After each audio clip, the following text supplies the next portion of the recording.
punching the wall. He had my, nightgown, and it kind of ripped it off my chest. I remember at one point he's teasing me, taunting me that he has my breasts in his hands.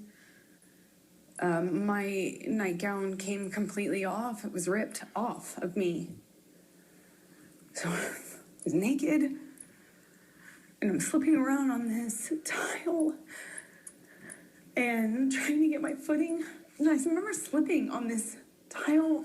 Glass was underneath me, and I remember just trying to get my footing. I felt really destabilized and felt really vulnerable. I'm naked. And he's flinging me around, and at some point, I'm up against the wall.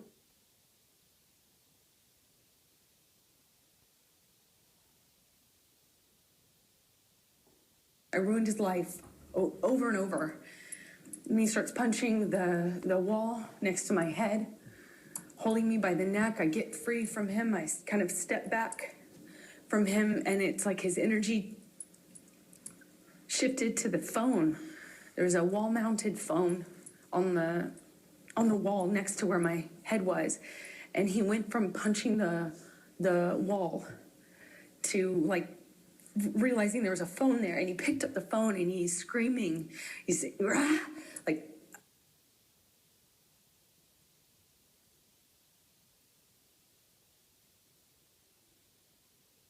Picks up the phone and starts bashing the phone against the wall where I was just being held. And I remember kind of having some distance on what was happening and watching him do this. And it was like his energy had shifted, and I was that phone all of a sudden. And he was just over and over again smashing this phone into the wall, over and over again, screaming at me. And I was watching the phone every single time he pulled his hand back. It was just breaking into pieces. I remember thinking this phone is disappearing. He's smashing it to smithereens, just going into the wall. And at some point, he's on top of me. No phone.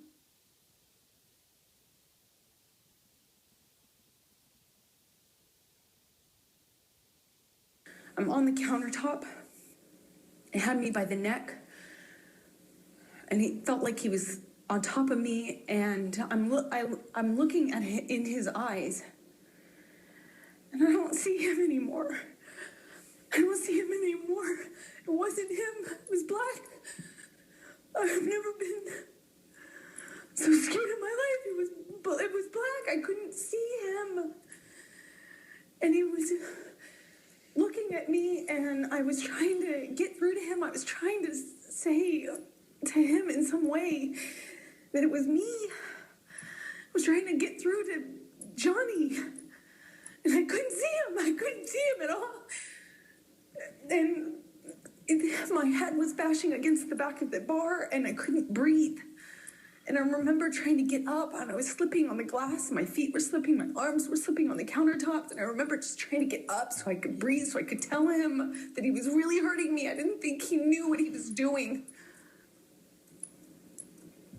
I don't know how.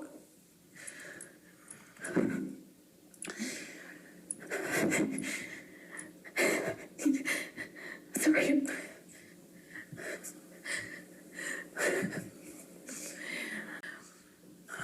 Please. I don't know. Please, I don't want to do this. I don't want to do this.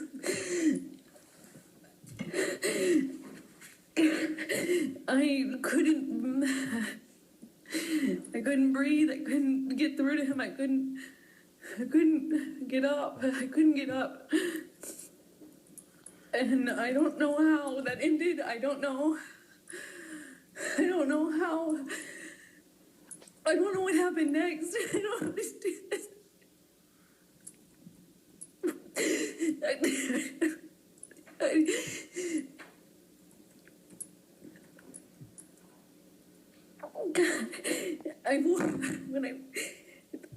The next thing I remember, I always bent over backwards on the bar, meaning my chest was up. I was staring at the blue lights, and my chest was on this. My back was on the countertops, and I thought he was punching me. I thought he was. I'm sorry.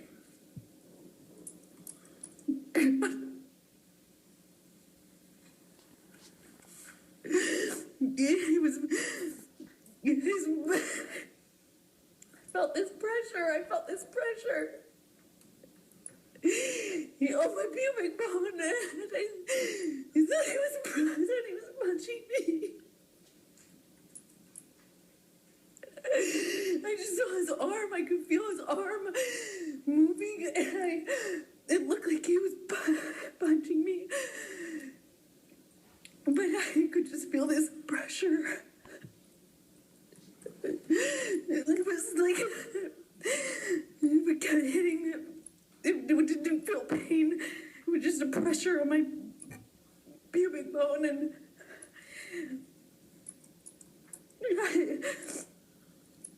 I don't know.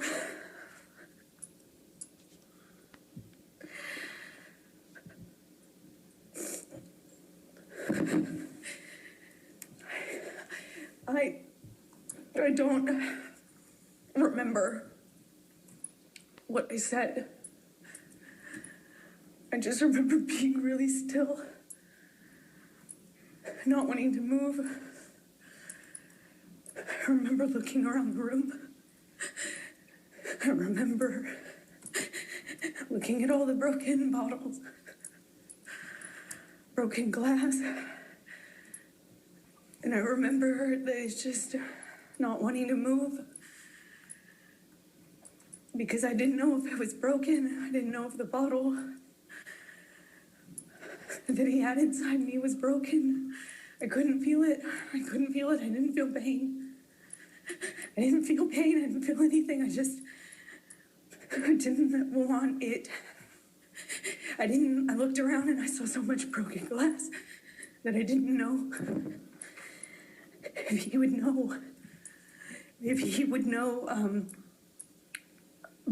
I didn't know if he would know if it was broken or not. And I just remember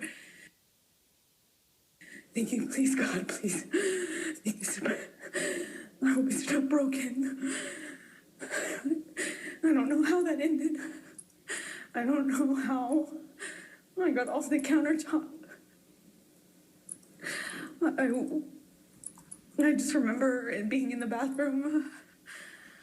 I remember retching. I remember the sound my voice was making. I remember I lost control of my bladder. I remember just retching. I remember there was some blood on the floor.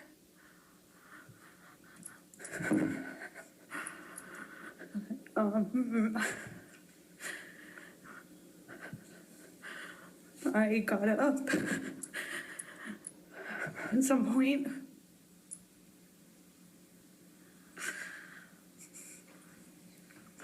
I don't know how that night ended. I don't remember what happened. I don't remember. I have a memory of him begging me not to leave. I remember going outside the front door. I remember him coming out to the front area, but I don't remember. If that was before or after this, I don't remember. I just have that memory. I remember taking a bunch of sleeping pills. Not a bunch, like 2, which is a lot for me. I remember falling asleep, or I don't remember falling asleep, but I know I fell asleep because I woke up the next day. I assume it was late morning. I could hear him downstairs. I could hear Marilyn Manson music, not in person. I could hear the music. Maybe he said it was Marilyn, or maybe I could recognize it. I don't remember, but I became aware of it. That's what I was hearing. It was blaring. It became clear, obvious to me when I walked downstairs. He was still up. He hadn't gone to sleep again. I walked downstairs and I saw this brown on the walls going down the stairs. And the brown on the walls became clear, like it became clear, like lettering. And then it was obvious it was dried blood. He had written down this, that we had a spiral staircase, like white cream walls. There was blood on the carpet. I could see blood drips. I thought it was from my arms or feet, but it was drips. So that plus the wall writing, I saw this brown letters on the wall, and then realized that he was trying, that it was meant to be a message, but it was incoherent. I saw what looked like my name, but I really couldn't make out most of the rest of the message walking down the stairs. I saw a bird in the house. I thought that was surreal. I went down to the main level where my painting studio was, and I had some canvases out. It was in the living room area. And by the time I got down to the bottom of the stairs, the dried blood had been kind of taken over by paint. It was blue, navy blue paint, and then brown paint. And then it was, on the walls, on the lampshades, pillowcases of the sofa cushions. There was blood.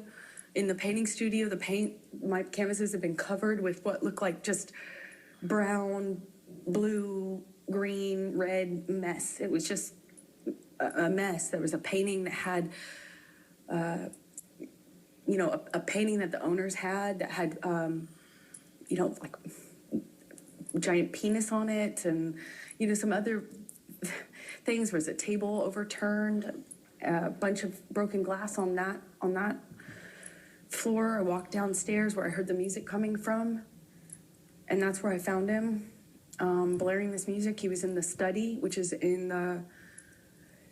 by the bar games table area off to the side, and it was just glass and blood and a broken window, and just, it looked like a mess. The table was collapsed, and I walked into the study. There was a couple unbroken empty bottles. I remember wondering where they came from. Then he just looked, he wasn't there anymore. He wasn't there. It wasn't Johnny. He was standing at the office desk. He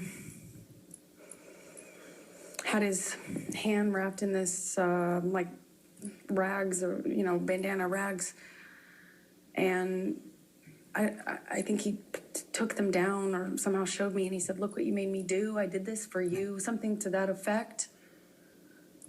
And I kind of put together, it was covered in paint, like he was using his finger. I quickly became aware that that's what he was using as a paintbrush, even though there was lots of paintbrushes around. And we didn't have any sort of coherent conversation, as you can imagine. I figured out he was missing a finger. He kind of held it up, and I said, "What did you do? When? What did you do when?" And I realized in my head that there had been many hours since this probably happened, assuming that was happened with the phone. In any case, I knew it had been way too long, that he had this blood, that he was bleeding, and I said, "I'm going to call 911 if you don't call Jerry now." I still don't recall which of us called Jerry Judge, his security. At some point we went upstairs. He came upstairs, but he went up to the third floor while I was in the main floor, the entry-level floor. I went to make him a cup of coffee because he was demanding more Red Bull. And I was thinking, that's probably not a good idea. I don't know why coffee would be so much better, but in my head it was. I thought maybe, I don't know, sober him up, or I don't know. The help was coming though, and I remember I made him coffee. As soon as I handed it to him, he threw it at the TV and started screaming again. It was like back to square one. Shortly after that, security arrives. I don't know how long, maybe a few seconds or minutes went by, not long, but they kind of find Johnny, or Johnny finds them walking out of the front door. And they were trying to figure out what was going on. And as they were kind of looking at him and trying to figure out what the heck was going on, Johnny took his penis out of his pants and started trying to pee or peeing outside of the house, saying that he had more messages for me. And this is in front of security. And they kind of just like looked at each other and looked at him and kind of not laughed, but kind of half, played it off and corralled him. It was how it looked. It looked like corralling a wild animal back into the house with his penis still out of his pants, peeing or trying to pee. That's what he was indicating. And he went to the wall of the house. And I remember him standing at the wall trying to leave me more, saying he had more information for me. He was going to leave me more messages, more information for me. It made no sense. And Jerry Judge, his security, and one of the nurses, shortly after, I think they put me in the theater room, but shortly after I remember talking to one of the nurses, and she was trying to give me drugs to sedate Objection, me. Your Honor. Hearsay. Trying to give her drugs. She didn't say Overruled anything. Thank you. Keep going. And I just remember crying and rejecting what they were trying to give me and fighting with them about how much they were trying to give me.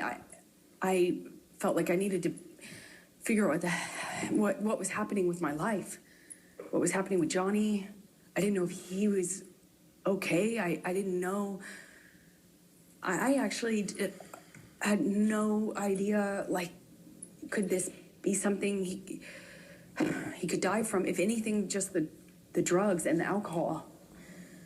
I mean, that alone, I didn't, I just remember being scared and being in this theater room, this dark theater room, and not knowing what the heck was going on.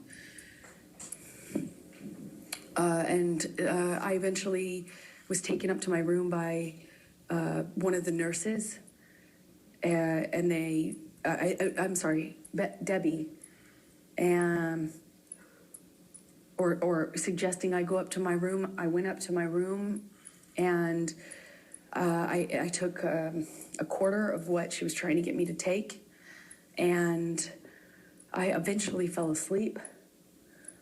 I came back downstairs to look for my phone, which Johnny had picked up before security came in. He picked up my phone and said, "We're going to get to the bottom of this." He wasn't making any sense at the time. Understandably, just different. Nothing made sense. But he picked up my phone and was saying, I'm going to prove this. We're going to get to this. We're going to get to the proof of this. Something to that effect. I don't remember his exact words.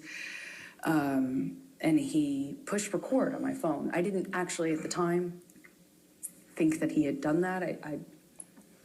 I had no idea, but I did know that I didn't have my phone when I woke up and went downstairs to get it. It was dead. It was sitting out on the dining room table by where Jerry Judge was sitting. Jerry Judge was on the phone and talked to me, and I went back up to bed, took more of this sedative, and fell asleep. And then I think the next day went to the closet and took out the clothes that he hadn't painted on. I guess when he went back upstairs, he had just like, it looked like what he had done is dip his hand in a bucket of paint and just wiped it on my clothes. Just went, and he had picked up another portion of my clothes and put them in the bathtub. And I don't know if he added paint or if he just had touched them with paint, but it was this ugly navy blue brown paint.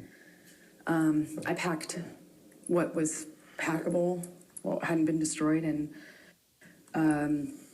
eventually left Australia with Ben King, who you met on the way there. Let me stop you there because I want to ask you some more questions. So, do you recall what bottle Mr. Depp was drinking from and then had that back and forth with you and you threw on the ground? Objection, Your Honor. Compound. Leading. Sustained. Do you recall what the bottle was? No, I don't. Okay. Do you recall whether it was wine or liquor? It was liquor. The wine was upstairs. Okay. Do you recall Excuse me. what color Excuse me. it was? Well, I believe it was white, or clear, but I can't be certain. I think it was clear. Do you remember whether it had a handle on it or not? No, it was a normal bottle. I remember because he was holding it like this and gestured to me to take it, and I did try to reach for the bottle. It was a normal size, but for the life of me, I can't remember like what brand. Okay. When you woke up that third morning and came out of your room, what, if any, food did you see? Oh yeah, I forgot about that. Objection, Your Honor. Leading. Overruled. There was mashed potatoes smeared all over the bedroom door, on the wall, in various places. But I remember opening the door and being really confused at first as to what it was. It had little like specks of green in it, I assumed to be spinach. And throughout the house, there was food rubbed in places, just countertops, walls, doors, as I mentioned. And later that evening, I found the raw meat that I had left out, the steak, all over the house. There were pieces of it. It was cut up.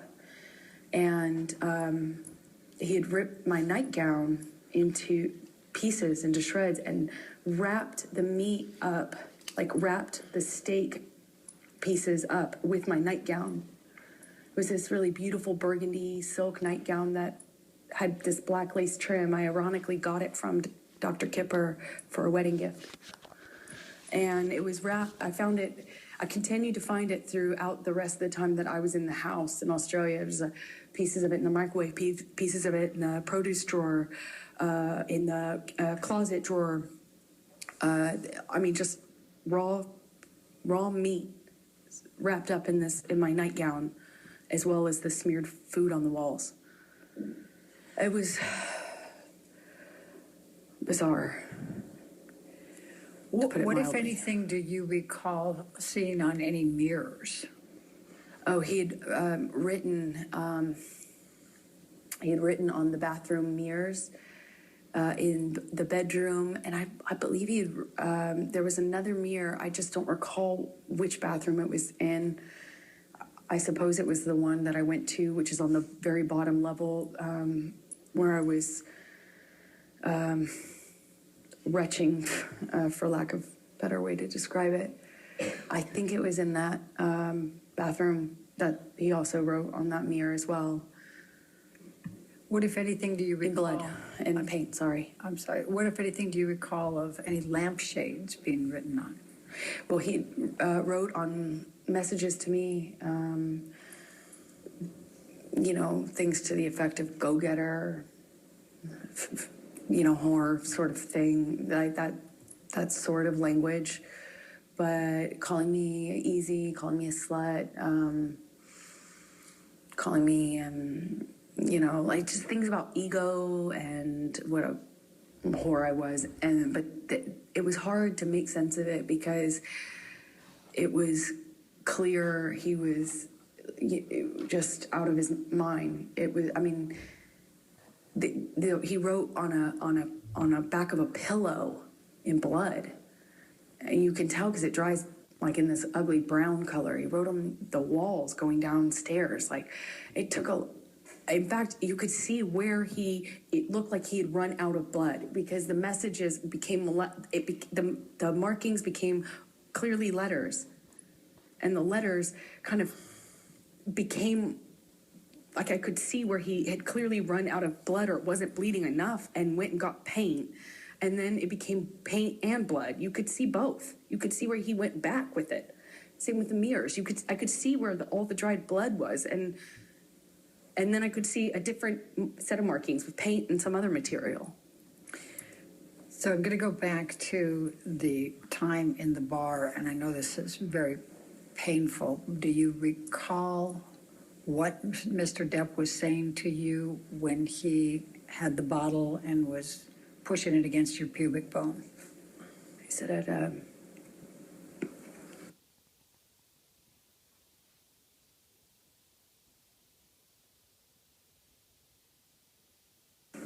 he said it to me over and over again.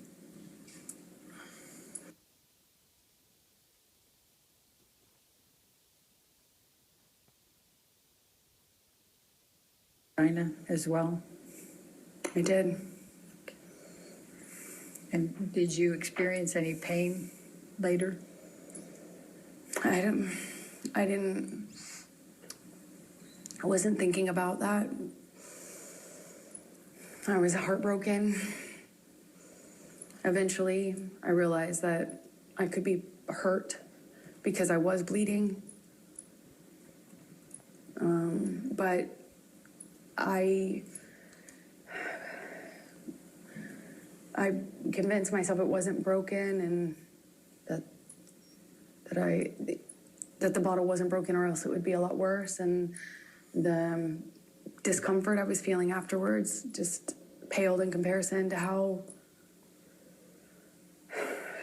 scared, shocked I was. I'm scared. I just married this man. I just married him.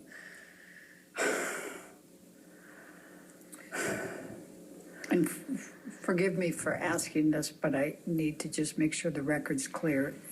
You were penetrated up the vagina into the pubic bone, is that correct? Objection, Your Honor. Leading. Sustained. What, if any, penetration was there in your vagina with the bottle? I can't believe it. I'm so sorry. To do this. I am so sorry.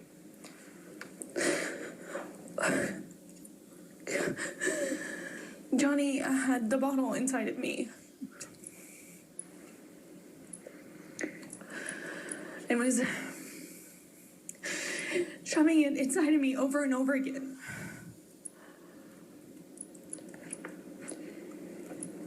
Did you experience any cuts on other parts of your body? My forearms were cut. My bottoms of my feet were sliced up pretty good. Did you have any other bruising or swelling? I had a bruise across my jaw, I suppose, from one of the many times he clocked me in the face downstairs. I think I just didn't make a record of anything else. I'm going to ask you to turn to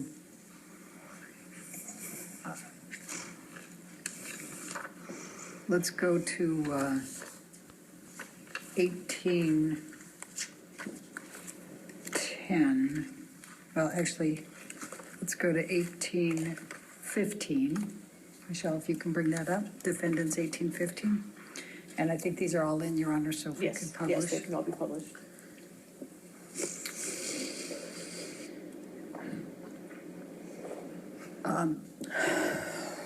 Is this the game table? Yes, it is. Okay. And is this based on your testimony, is this where you were you on top of this table? Yeah, that he briefly got on top of me and was pushing on my throat, actually, at some point when I was on the table. I had forgotten about that. And this, though, looks like it is after a lot of the stuff was cleaned up, because it didn't look quite like this. Okay, and did the table collapse? Yes, it did. Objection, Your Honor, leading. Sustained. What, if anything, happened to the table? The table collapsed underneath me when Johnny threw me into it and got on top of me, or fell on top of me. I honestly don't know which one. If we could look at 1816, please, defendants.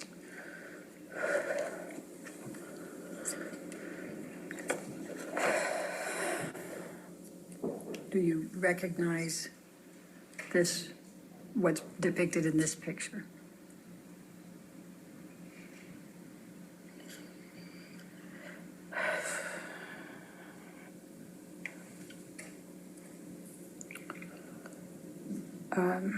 Yes, What is it? it looks like the bottles that were by Johnny on the desk when I came down that last morning, and he was still up, still drinking.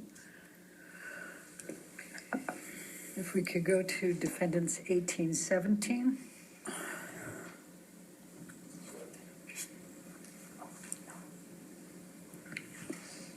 The bottle shape. Oh, I'm sorry, go ahead. I don't, I have not, Go back to 1816, please. Your Honor, I had, confused. Is there a question? I got you want to ask a question. What more do you recall? sorry, it took me a minute to respond because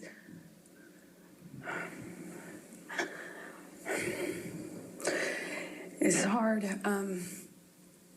It took me a minute to respond because I had not remembered seeing the bottle that Johnny was using on me.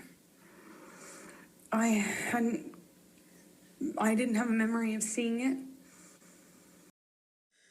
It seemed to me like that was not happening. So I noticed a behavior pattern change, and he started to, instead of,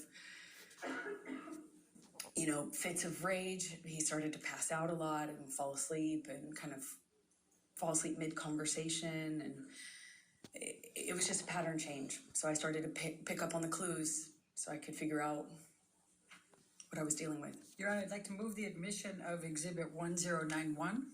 Any objection? No objection, Your Honor. 1091 in evidence, you can publish. Thank you, Your Honor. And Ms. Heard, and what is depicted in this picture? Please tell the jury.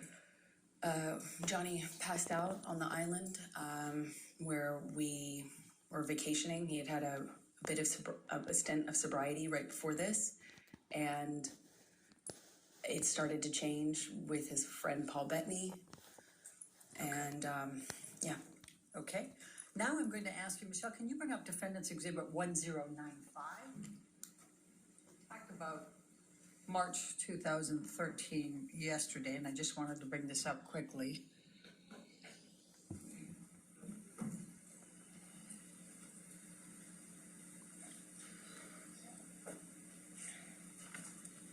Do you recognize this picture? Yes, that was taken. Before you go further, did you take this picture? Yes, I did. Your Honor, I'd like to move the admission of Defendants 1095. No objection, Your All Honor. right, 1095 in evidence, you can publish. Okay, thank you. Okay, now Amber, will you please tell the jury why you took this and when you took this? This was after a several day bender, a binge of Johnny's. The 22nd of March, which we talked about yesterday, about he tried to burn a painting. It was accusing me of having affairs with a musician, my ex-partner, and he was on these, like, a drug binge where I saw him no eating, little to no sleep, and he would just use cocaine and drink all day long. Okay. And that would go for a period of time, and then a major blowout, and then he'd get sick and pass out, and then feel really awful, and often, including this time, would start a period of sobriety after that. Okay. Now I'm going to take you to mid-July 2013, the Tokyo press tour for Lone Ranger. Can you please tell the jury about that particular trip and the events relating to Mr. Depp? Sure. He was promoting Lone Ranger, and I had just met his kids at the premiere in Los Angeles shortly before this tour started. They found out about me. Amber, I'm going to just ask you not to go through that. Sure. Just take us to Tokyo, please. Okay. So I believe we went from that stop to Tokyo with the kids, and he had difficulty with drinking in front of them. He was trying to hide it, and yet he was dealing with some stress around his career. I didn't have a lot of details, but he was drinking at the restaurant, and the kids were kind of, noticing, but not really sure what to make of it. Objection calls for speculation and hearsay.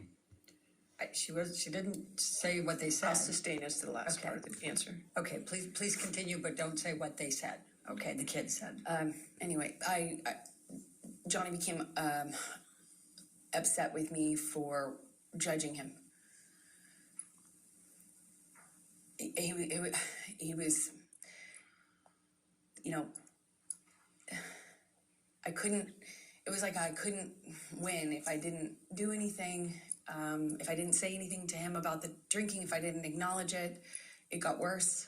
If I did acknowledge it, it was my fault and I was nagging. And I get it, I wouldn't like to be told what to do either, but it made him really angry, and the kids were on this press tour, and I was just concerned about them. I was concerned about them hearing us. Johnny screamed at me in the hotel room, and all I could think were the kids were in an adjoining room. What if they could hear us? I had just met them, and I didn't want them to think poorly of me and hate me, not knowing what was going on, in our behind closed doors. I remember it was name calling, and he eventually passed out. Do you recall what names he called you? Do you recall what he said? I heard at this time, nagging bitch.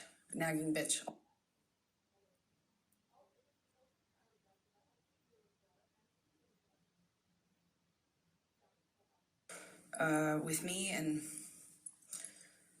that he didn't want to, that when we touched back down, he'd get rid of me and I'd go back to, he said some disgusting things to me. I don't know if I need to repeat it. Okay, let's go. Michelle, can you bring up Defendants Exhibit 1090? You indicated, I think, that he passed out at the end of that. Did you take this picture? I did. Okay. Your Honor, I'd like to move the admission of Defendants Exhibit 1090. No objection, Your Honor. Thank you. 1090 in evidence, you can publish. Thank you. And where was Mr. Depp when you took this picture? He was passed out with his head in a table in the hotel room, in our hotel room, not the kids' hotel room, in Tokyo, on that press tour. All right. I'm going to take you to August 2013. What, if any, discussions did you start having with Mr. Depp about moving in with him? Well, after this, I was getting close to his kids, and he had a stint of sobriety shortly after that, and it felt really good again. And shortly after that, he started suggesting that I let him rent my apartment for the vultures. That's what he called the press. And he said now that we were like a known couple, now that it was out in the press, that my apartment wasn't like safe effectively for me. And I had a modest apartment in Los Angeles. And so he started saying I needed to have security on me, or we'd rent out the neighboring houses because of the vultures. And it was a conversation, and then that conversation evolved into I should move in with him. Always wanted me to go with his security guards, wanted me to have his credit card. Obviously, I wouldn't accept that, but the conversation about moving in became, hard to resist because I was increasingly becoming a part of his life, and also loving his family and feeling like, more stability would mean more stability with him and his struggles with drug and alcohol use.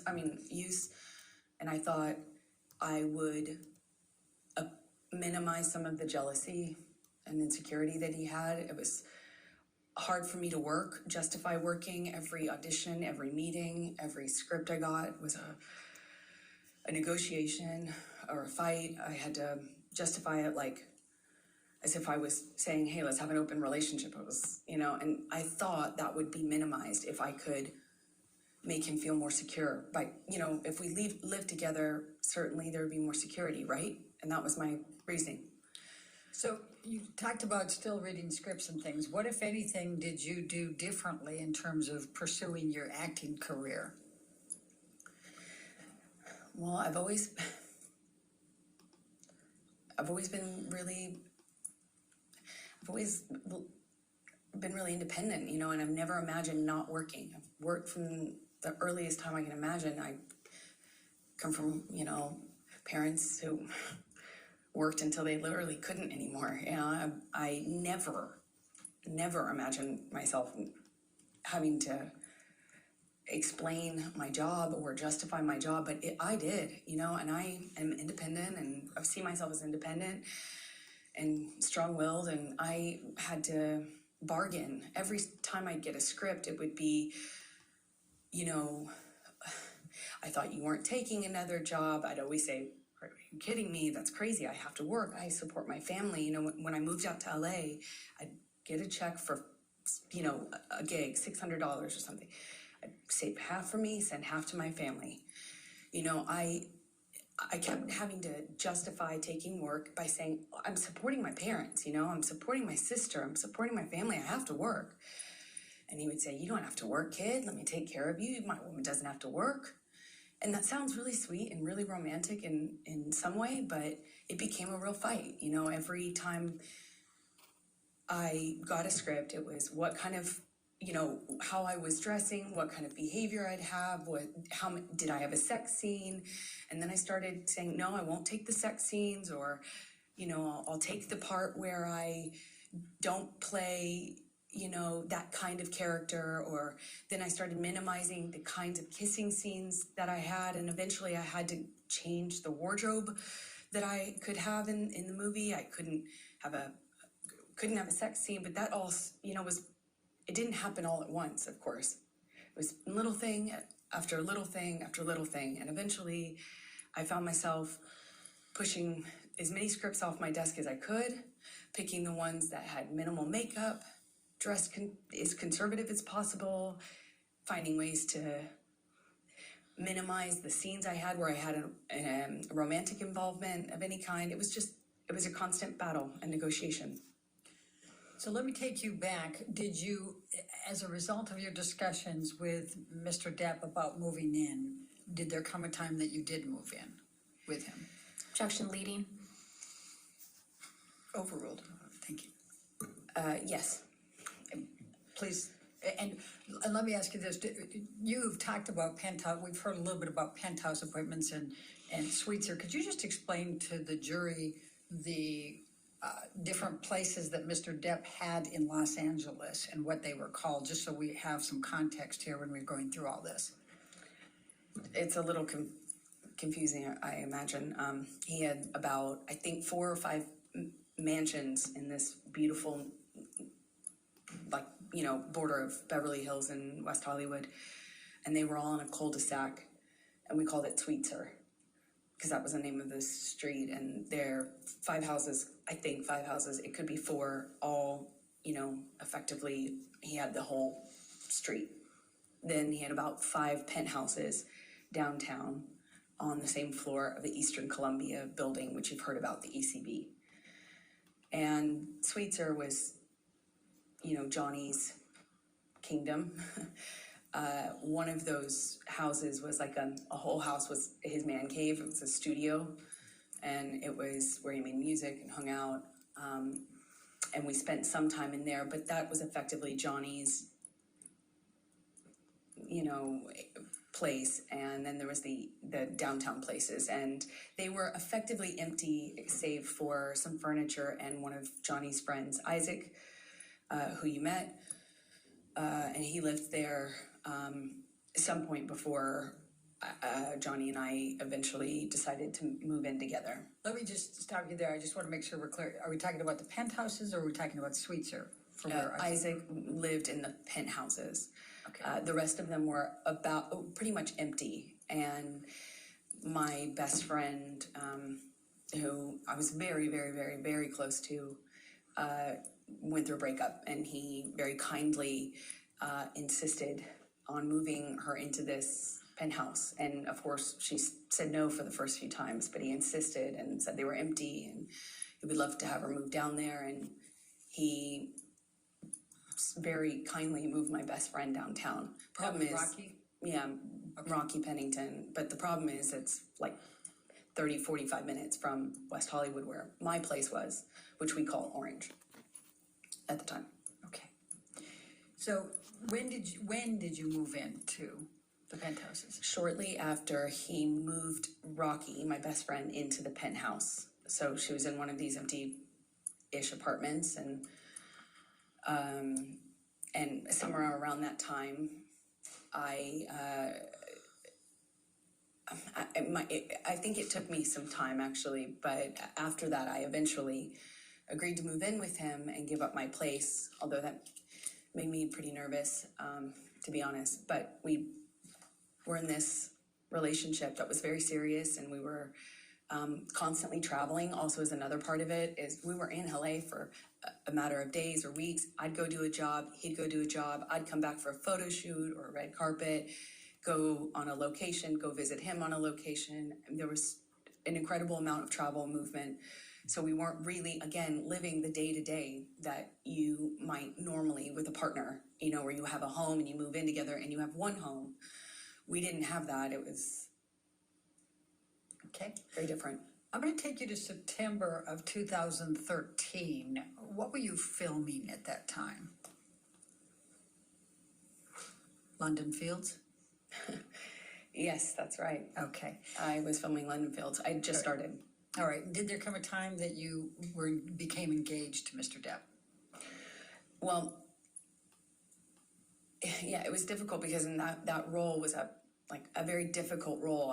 I mean, every time, every scene that involved sexuality or romance was like, I'd look at that on the page and it felt like I'd feel my gut tighten because I knew it was going to be an issue. But Johnny dropped me off. I gave him the script. I sent him pictures of what I was wearing in my wardrobe fittings. I sent him everything. I shared my script with his team, and the fighting eventually kind of minimized. It was clear I was going to do this job, and I told myself I had to do this job. And Johnny had to go to London, I think, for some pre-production stuff for a movie he was going to do a smaller part in. I think it was called, I think this was Into the Woods, is my best guess. So he dropped me off in London, and when he dropped me off in London, we had a few days at this hotel that we first, consummated our relationship in. It was when we were on the London press tour, and our relationship developed. That was the same hotel, and we were in this same room, which is Johnny liked to be in the same room. And it was really sweet. He got down on one knee and said, I want you to be my girl forever, my woman, my girl. I want you to be the rest of my life. Say yes to me. He said he wanted to spend every day. He promised me that every day when I woke up, that I would wake up and he would make me smile at least once. And that would be his goal. And, you know, I looked into his eyes and I saw my future hope, you know, like blind hope. I was so in love. It was one of the most, I can't describe that kind of joy, you know. I thought, you know, if we were married, then this is real. This is real. This isn't a thing of, this isn't chaotic and this will change. You know, I had so much hope in that moment. And I just said to him over and over again, are you serious? Are you real? Are you serious? Are you sure? Because he didn't have a ring. So I thought, is this an impulse thing? You know, my experience, Johnny, could be very impulsive. And he said over and over again, be my woman forever. I want you to be my wife, my wife, my wife. I, of course, cried, and we had a wonderful evening, and he left shortly after, and I was, like, the next day I had to go to work, and I couldn't tell anyone, and I wasn't sure. Part of me was worried that he didn't mean it, or you know, or that he wasn't sure. You know, I just didn't want it to be an impulse thing, so I didn't want to mention it. I didn't want to bring it up. I didn't want to. And I kind of I walked around for a few days like I had butterflies under my skin. And then he brought my dad out to London with my best friends. And my dad told me, you know, Johnny has asked me permission for your hand in marriage. And I felt like the luckiest woman in the world. So while you were filming London Fields and Johnny had gone back to LA, what, if any, issues did you have with him on fraternizing with the cast? I'm going to ask, Michelle, can you pull up Defendants Exhibit 188, please?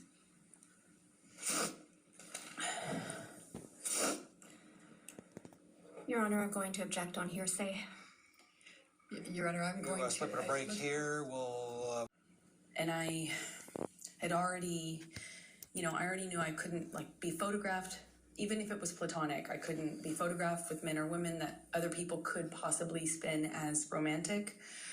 I had learned that but in January, the hard way. So I asked him permission if I could go to this concert with the cast. And I said, you know, Johnny, that, like, he's gonna, my co-star. Objection, Your Honor, hearsay.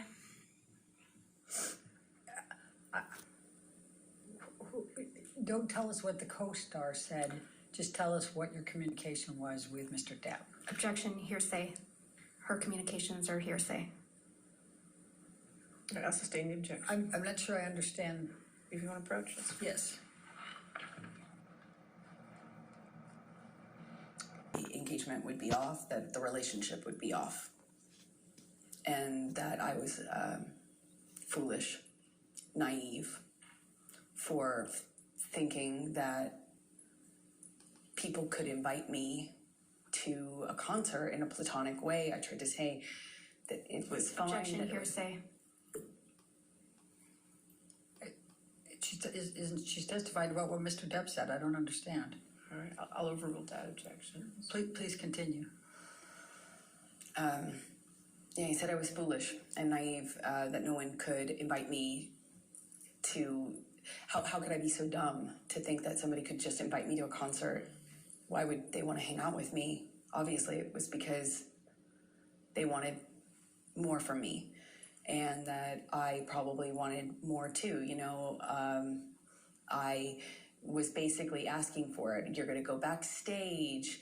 What are you going to say to the band? And then I know how this plays out, and who's the other girl going to be there? And how could you be so stupid? How could you be so foolish? You're more naive. You should be smarter than this. And I apologized. I stayed, that whole evening, I think for a few hours, I spent on the phone with him, texting, calling, or talking, hanging up. He'd hang up on me, be upset, and then send me cryptic messages about my foolishness. And, I'm already doing a movie where I play this, character where I was empowered. Like, I read the script and I thought this character was empowered sexually. And by the time I got Johnny's feedback on it, I had been convinced that actually I was just being used. I was just being used. It was clear that was all I had to offer, and I was too foolish to see it. And I'm just going to stop you right there because I'd like you to take a look at Defendants Exhibit 188A. Mm-hmm. Is that in front of you? Do you recognize this portion of the text chain between you and Mr. Depp? Yes, I do. Okay, this is on September 9, 2013? Yes, it is. Okay, and are these statements Mr. Depp made to you during that evening that you just described to the jury? Yes. Your Honor, I'm going to move the admission of Defendants 188A. Any objection? No objection. All right, 188A in evidence as redacted. Do I have that redaction, or is that something you need to give me? I think we're going to need to give it to you a hard copy. All right, thank you. Thank you, Your Honor. And if I can draw your attention to it, he first says, I don't want to make anything an issue, baby, but I literally...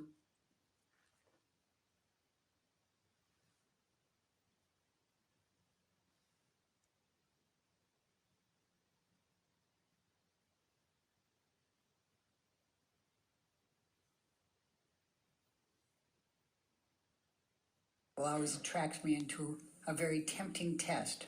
What's behind that door? Almost impossible to even not take you on. You want me to roll the dice? This sounds more like an aggravated ultimatum than soft words that could help us make both feel better. Don't test me, please. Did he tell you that? Yes, he did. What did you understand that to mean? It was clear. It was a threat that if I wanted to be... Objection, speculation. I think she can say what she understood it to mean. I'll sustain the objection. Okay. All right. Let's move on then to the filming of Mordecai with Mr. Betany in October, November 2013. Where did that take place? In London. Okay. And what, if any, involvement did you have? Were you there for any part of that filming? For part of it, I happened to be in London already for the film I was just telling you about. And Johnny came to London shortly after to film his own movies. He did the smaller, I think it was a smaller role in Into the Woods, and then he was filming Mordecai after that. So after I finished my movie, I moved in with him into his house in London, a rented house in London. Okay. And describe your experiences during that time period with Mr. Depp. It was really touch and go. He was filming with Paul Betany, and there were days when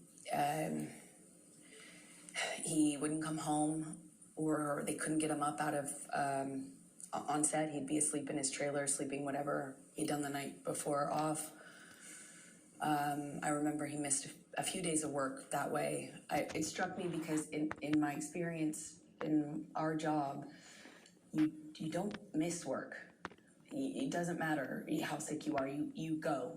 You know, it's millions of dollars every single day they're filming, and I had not experienced someone who could effectively just control the set like that, you know, I mean, to that extent. And one day he didn't come home, and I was worried sick. I found out that he was in a hotel room with Paul Betany. Objection, hearsay. Okay. Move forward, because. When he came home, they had to carry him home. Objection, hearsay. Did you see that? I carry watched him? it. Okay. Go ahead. Okay, please continue. I watched. It actually, I was shocked that he could do it. One of the security guards carried Johnny like a baby into the house, and I looked at that, and I mean his boots were hanging over the security guard's arm, who had to negotiate getting through the doorway, carrying Johnny like this. And I watched this. His assistants and the other security guards shaking their head, you know, just shaking their head, acknowledging this is how bad it is. And I remember thinking, this has got to be it. Like, this has got to change. This is it. And he was understandably very, very sick for at least 2 days, is my recollection. And in that 2 days, I had a lot of conversations with this team. I won't say what they were, but I felt at that juncture very encouraged that everybody and myself were on the same page. And I felt encouraged that we were in a new chapter, that Johnny had finally hit rock bottom, and finally he felt like changing for good. And I felt buoyed, you know, supported by these conversations I was having with people that he was close to, that he trusted. November 2013, did you have any contact with Lily Rose that led to any discussions with Mr. Depp? Objection, leading.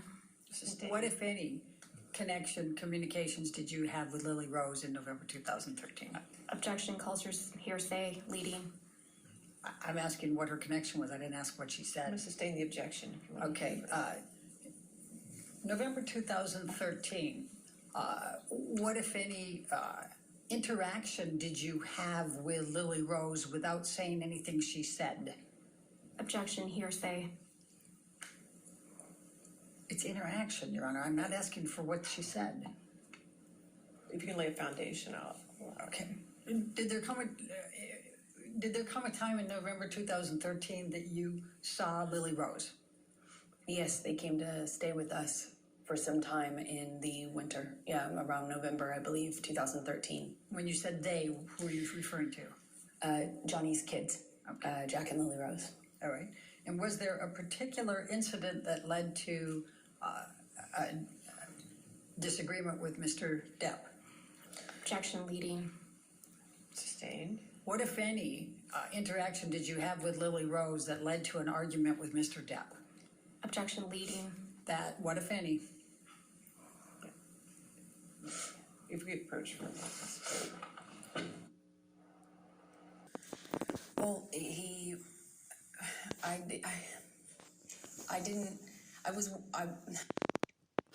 I was, you know, these kids were, I found them to be these beautiful, wildly intelligent little weirdos in the best way. You know, they were, I was falling in love with them. And, you know, they were in my life at that time, a short amount of time, but I loved it, and I started to feel very protective. And, you know, Johnny's sobriety meant that he was there and then he wasn't.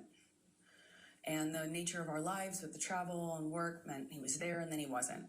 And Lily Rose, at some point, had a crush on a, you know. Objection, hearsay, and lack of foundation. I'll overrule for them. Thank you. Please continue. This argument happened because Johnny was. I didn't agree that this gentleman, it was a famous musician, over the age of 18, spent the night at the house, and I felt protective over Lily Rose and concerned. And naturally, they were not my children. It's not my place, and I understand that. I know it's a sensitive subject, so I understand why Johnny got so upset with me. But that and the introduction of the weed with his daughter, she was so young, I just felt protective. Again, it's not my place. I understand that. And I made him really angry by weighing in on that. Okay. Did there come a time that there was a family engagement gathering? Well, we celebrated Thanksgiving out in London. The kids were there. There was a stint of sobriety following how sick he got on set with Paul Betany after one of his drug binges, and he kind of just came alive again. You know, he even played a prank on me about having relapsed when he hadn't relapsed. You know, I started to kind of feel that with the kids being around. I did think that maybe this was it. We were on a good path, meaning to sobriety, that this was it. And our life was peaceful for a minute. You know, it went back to being wonderful. There were these moments that just felt so wonderful. Objection, Your Honor, non-responsive. All right, I'll just sustain the objection. Okay, take us to the engagement. There was an engagement party, correct? Then, yes, come Christmas of 2013, Johnny had rented this beautiful mansion in Malibu on the beach. It was gorgeous. And he brought my family out, and his family was out, obviously in LA, and we stayed in this rented mansion, and we're all together for the holidays. And one evening we were going to his mother's house. His mother, who you've heard about, was older and sick, but at home being cared for. And one evening we're going to have dinner, Christmas dinner there with her around the time of her birthday as well. And my best friend said, "You should." Objection, hearsay. Sorry. It wasn't offered to prove the truth of the matter, but go ahead. Go past that. What did you do? We went to Betty Sue's house, his mother's house, and Johnny proposed in front of our families in this big, surprise. He surprised me, got down on one knee, and I cried and hugged my mother and hugged his mother, and he gave me this enormous diamond ring, and it was a nice time. Okay. I'm going to take you into January, February 2014. You employed a woman named Kate James, is that correct? Objection, leading. What, if any, relationship did you have with Kate James? She was my assistant at the time. I hired her sometime in 2012 and had as minimal contact with her as I possibly could. So, And why is that? She was difficult, troubled, and inconsistent. She drank on the job and stuff like that, and her behavior was Objection, relevance. horrible. She's already testified. Kate James has testified, and I think is biased. We can. I'll allow that. Go ahead. Thank you. Okay. please describe for the jury what job responsibilities Kate had and how you communicated with her and kind of how that worked. Objection compound. Overruled. Thank you. We had minimal person-to-person interaction because I was hardly ever in LA. If I was there for a few days at a time. And Johnny and I kind of lived in this insular bubble anyway when we were together. But we would send emails, texts, and a lot of voice memos, voice notes. And, you know, if I found that if I said, Kate, you know, you left the car running with your doors open and your kids in the car on the street. You need to Objection move it. hearsay. She's not testifying, she's testifying about context. Sustain the objection. Next question. All right. I'm going to ask you to take a look at Defendants Exhibit 209.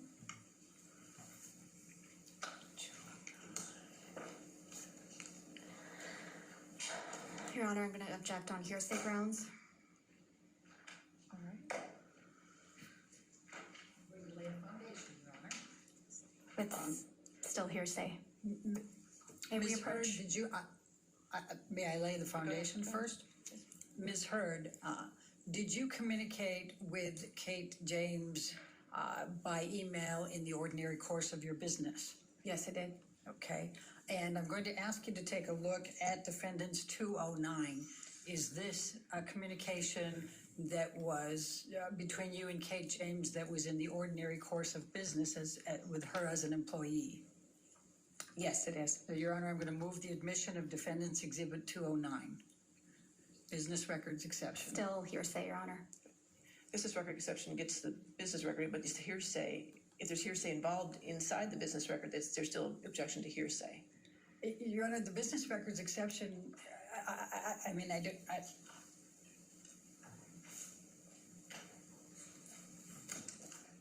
don't agree. I think that's the point that hearsay can. Approach.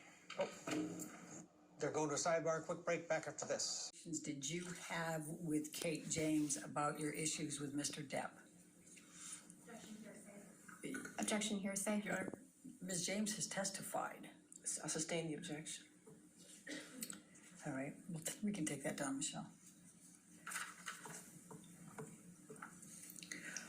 In the February, I'm going to jump to February, March 2016. What, if any, communications did you have with Mr. Depp about a prenup?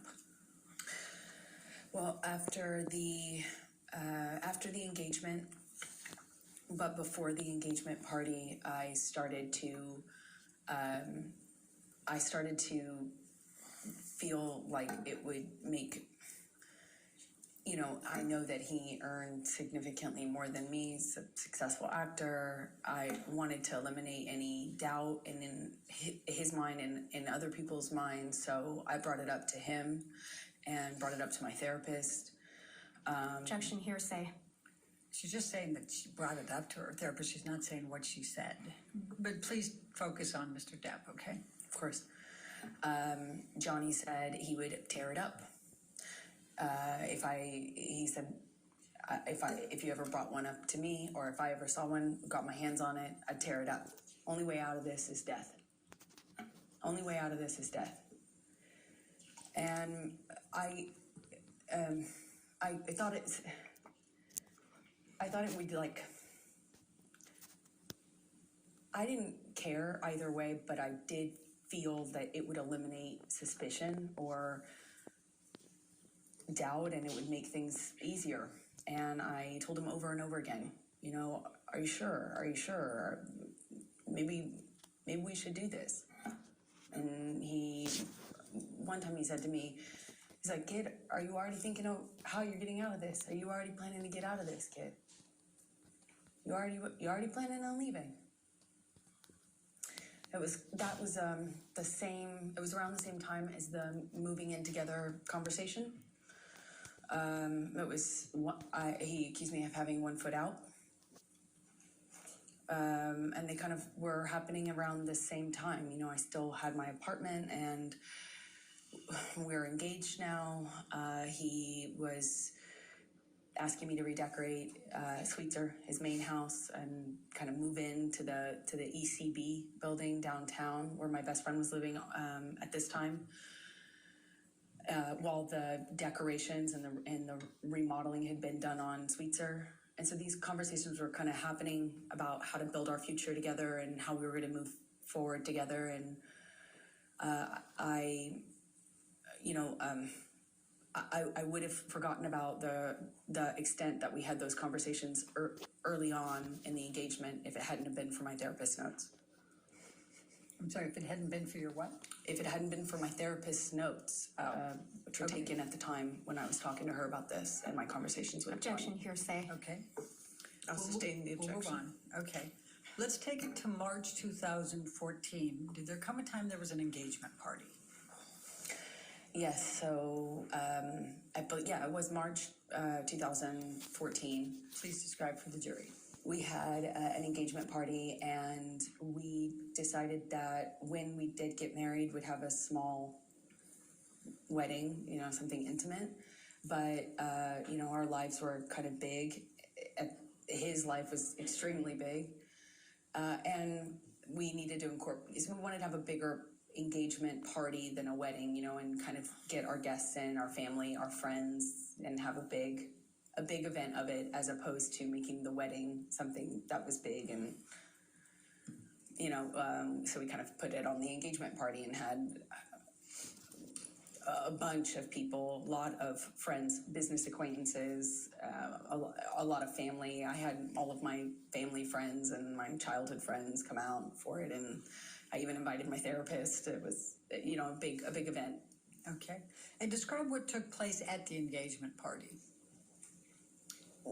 We walk in together and we took some pictures and said a few hellos, and then Johnny disappeared upstairs in, I guess it's like a coat room or something. It was in a big abandoned building that was rented out for events, and he disappeared upstairs almost the entire party, I would say. It was kind of came down at the end when we were leaving, and came down once because he was at the time sharing drugs with my dad. Objection. Speculation. Lack of foundation. How do you know that he was sharing drugs with your dad? I was there. I watched it. Please continue. My dad at the time was was addicted to the same thing Johnny was. And so my dad had, either my dad ran out or Johnny ran out. I can't recall which of the two ran out, but there was they needed more, of course, and had to leave the party. My dad actually left with Johnny's security to go get more drugs from Objection. West Calls for Hollywood. speculation. How do you know that? They told me. Hearsay. Sustain the objection. Okay. And they left to go whatever, and then they came back with drugs, and everything was okay in terms of the withdrawal symptom of them. I don't know what you call it at that point, but he still stayed upstairs. And Are you when referring to Mr. Depp? yes, I am. Okay. Please So continue. shortly after that, I tried to get Johnny to come downstairs, and he just snapped at me, just verbally.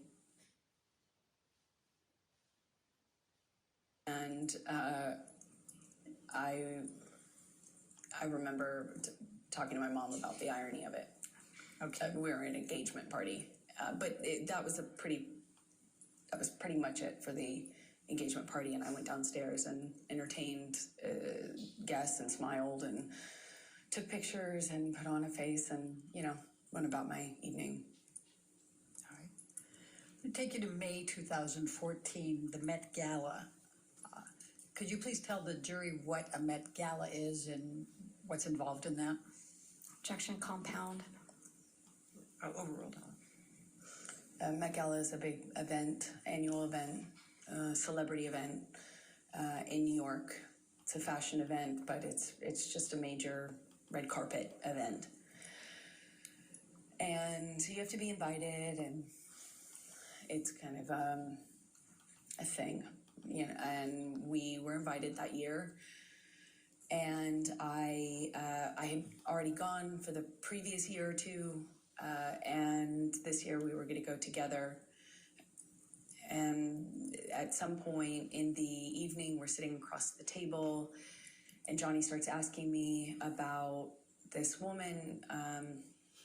He thought I was looking at this woman in a sexual way, and I kind of turned it around on him and said that it's Objection, hearsay.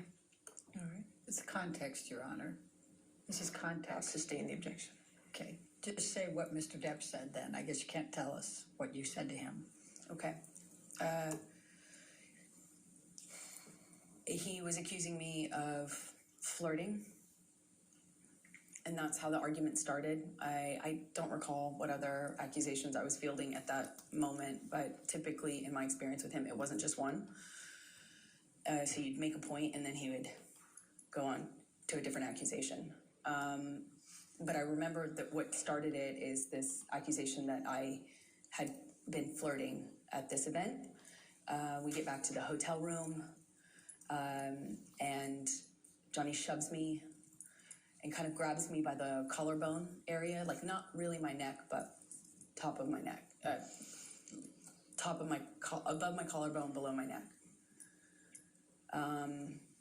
I think at that point when we were still in the living room, I shoved him back, but I don't really recall too many specifics. I remember he threw a bottle at me.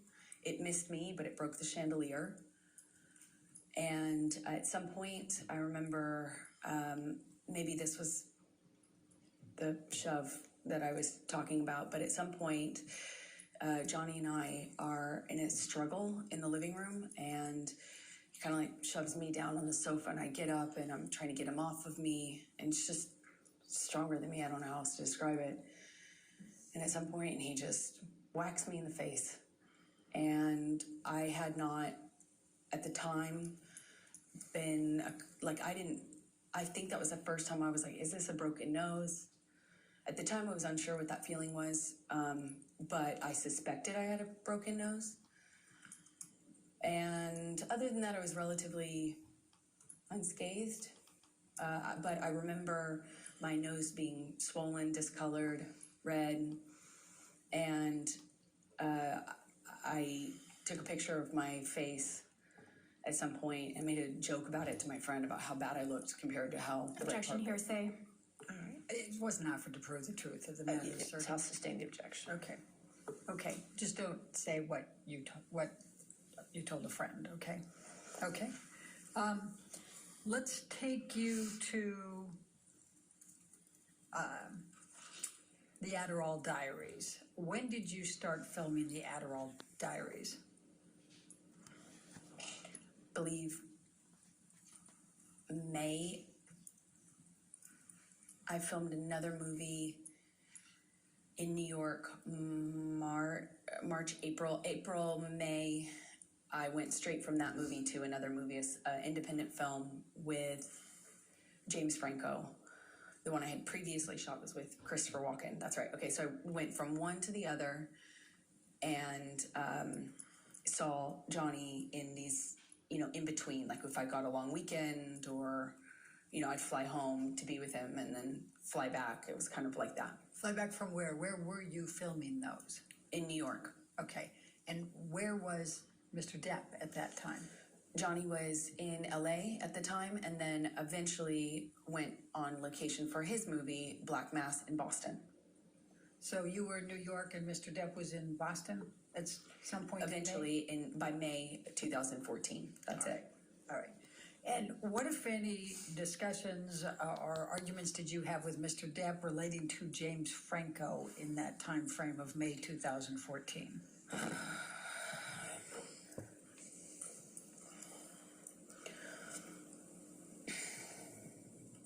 It's a nightmare.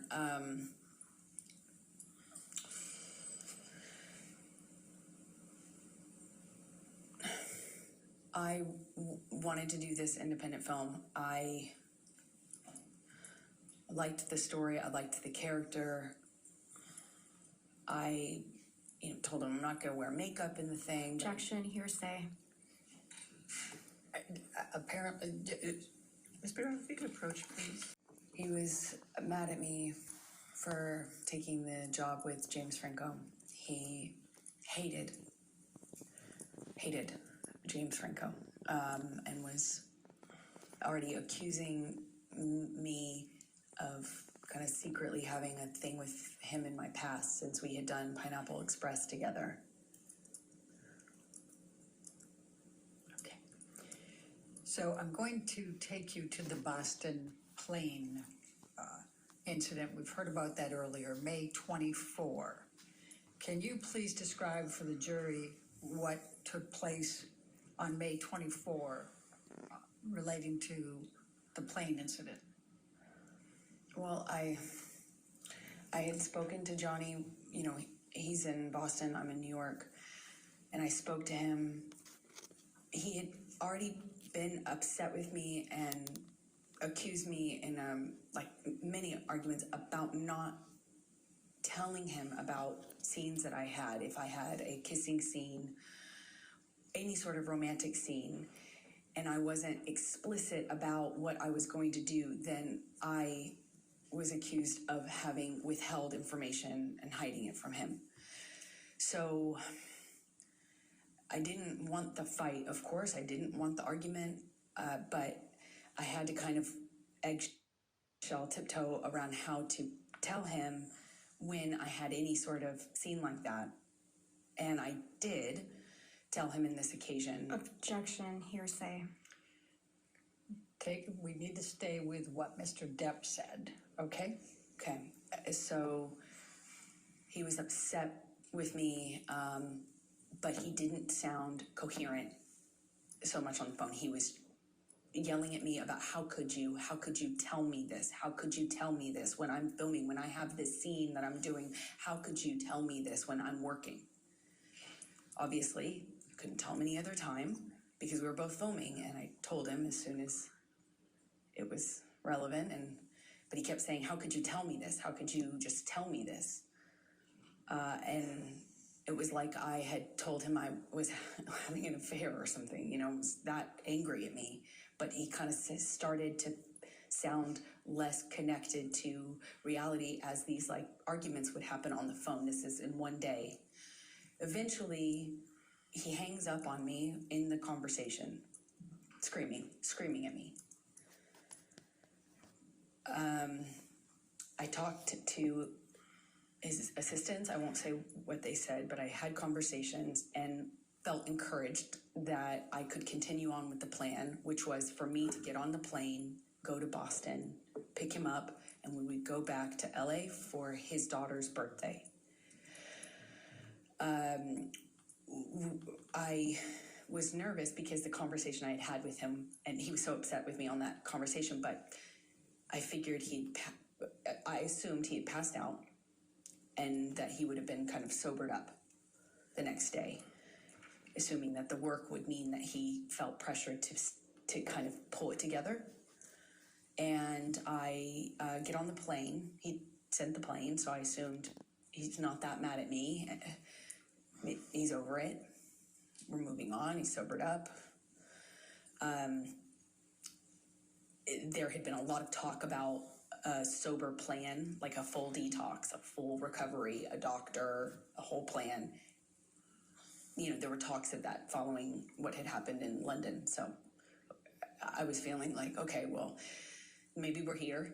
And I get on the plane. It touches down and the SUV pulls up and it sits on the tarmac for a very long time. He knows I'm on the plane waiting for him.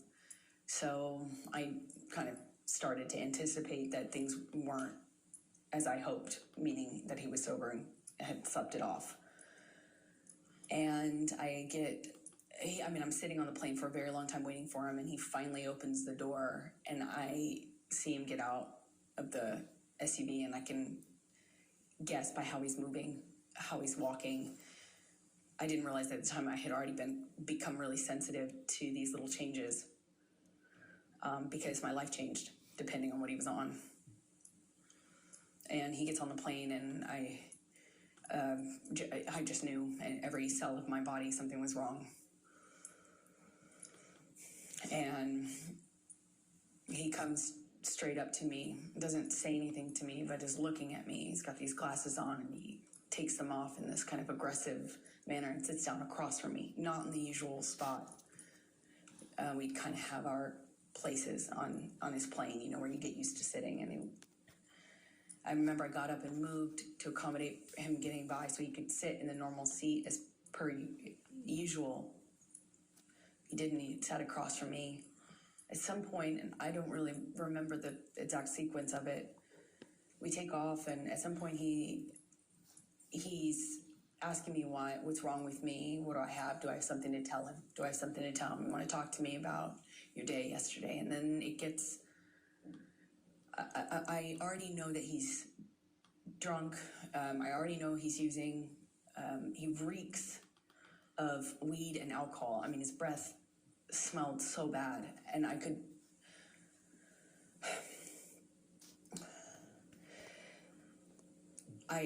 anticipate that there was a no-win situation here. There was no me talking myself out of this or talking him down or any, you know, a lot of my arguments and my involvement in them are me trying to diffuse by explaining or Objection, non-responsive.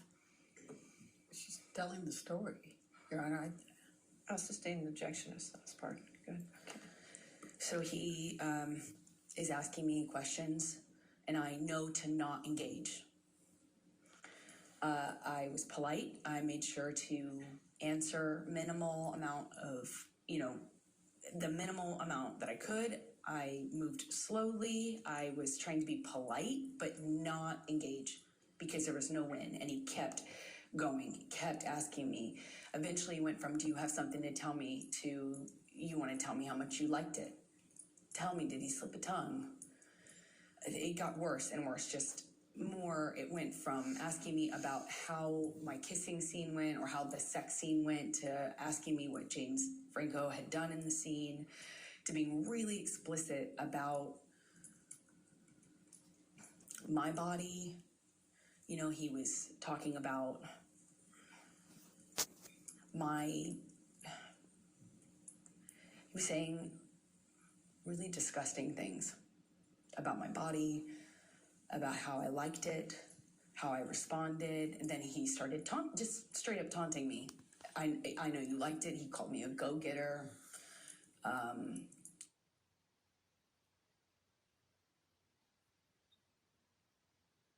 And his assistants on the plane, and I remember I felt I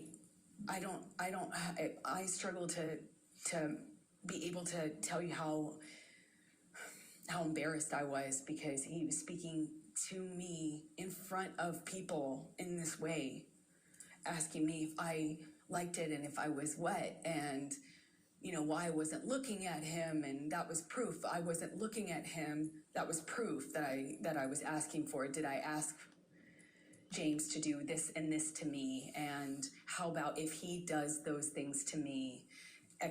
Insert sexually explicit descriptions of what he accused me of wanting or deserving. And I, at some point in this, get up and move to the front of the plane. And I remember getting up so slowly. I didn't want to aggravate him. I didn't want to give him any excuse to pounce on. I didn't want to upset him. I didn't want him to flip a switch and get worse. I just remember very slow movements. And I slowly get up and move to the front of the plane. And he starts throwing things at me. Ice cubes, utensils. He's calling me a go-getter, and then an embarrassment, talking about what an embarrassment I am. I don't know how many times I moved seats. I wish I did. I remember moving more than once, and Johnny came to me each time, not the other way around. He sits down in front of me at one point, and because I'm not answering him, I was looking out of the window, and he slaps my face. and his friend is in our proximity. And it didn't hurt my face. It just felt embarrassed that he would do that to me in front of people. It was the first time that anything like that had happened in front of somebody. I got up to move again, and he's just taunting me, having a laugh, screaming, and then just straight up mean, calling me names. And it was oscillating between those things. And I get up slowly again, and I just resolve to just sit the rest of the time up at the front of the plane. And as I get up, he kind of kicks the swivel chair into my hip, kind of just hits me. And I look at him, and he asks me, what are you going to do about it? I just stared at him. I just stared at him and wanted him to see me. I wanted to get through to him. Didn't feel there was it felt like there was a blackness in his eyes. I wanted to look at him. I wanted him to see me. It didn't even feel like him. And as I'm walking away, slowly, trying not to be, I was being very deliberate about my movements, wasn't saying anything, I wasn't engaging. I am walking away from him slowly.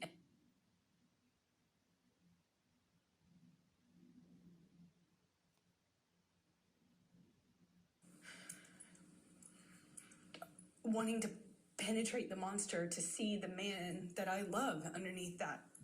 The man I loved. And he tells me to hurry up again. And I pull my gaze away from him. I walk away from him. My back is turned to him, and I feel this boot in my back. He just kicked me in the back. I fell to the floor. I caught myself on the floor, and I just felt like I was looking at the floor of the plane for felt like a long time. And I thought to myself, I don't know what to do. I can't believe did he just kick me? No one said anything. No one did anything. It was like you could hear a pin drop on that plane. You could feel the tension, but no one did anything. And I just remember feeling so embarrassed. I felt so embarrassed that he could kick me to the ground in front of people. And more embarrassing, I didn't know what to do about it. I got up and I walked to the front of the plane. I sat down and I just looked out of the window. And jury, judge, security, and my friend both kind of under their breath asked me, "Are you okay?" Objection, hearsay. I spent the rest of the time looking out of the window. Sustain the objection. And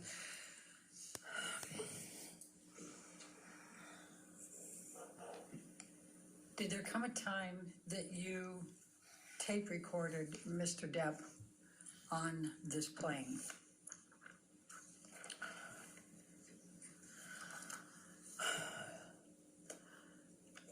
I want to sit here and say that I was telling myself I needed to leave him, but as he got worse, he demanded the oxygen tank from the flight attendant,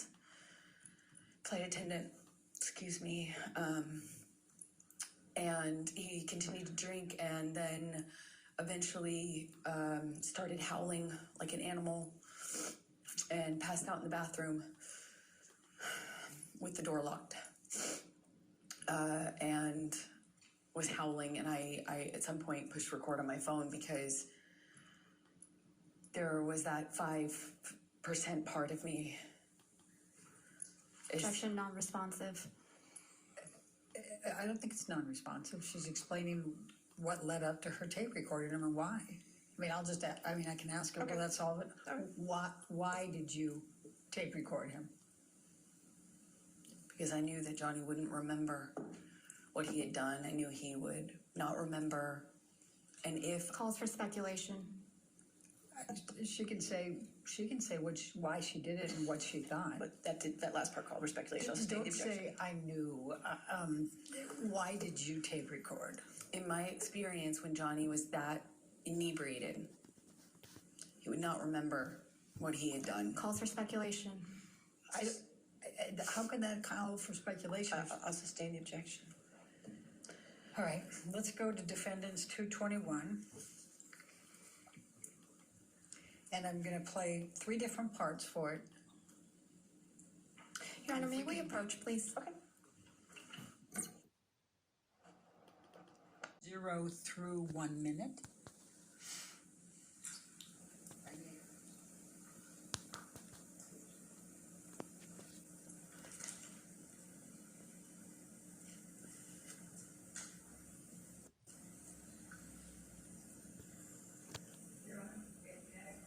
Okay, sure.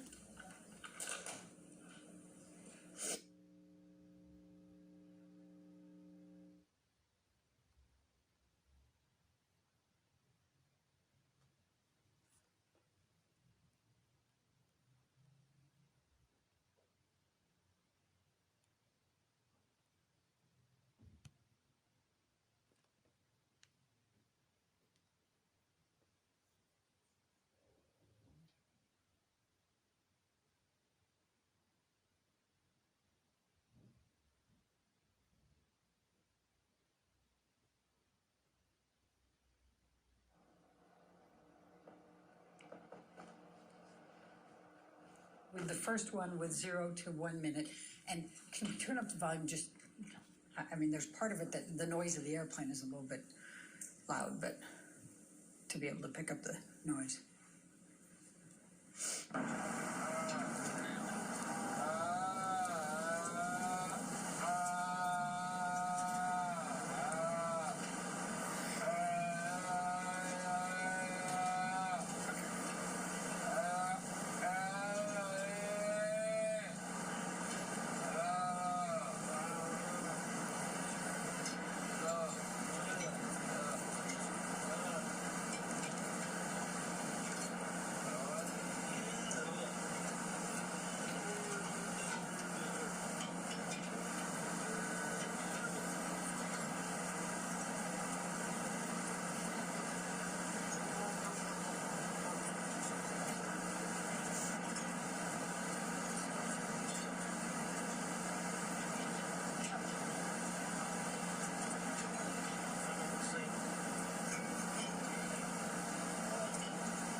And then the second one is from 2:50 to 3:20, 30 seconds.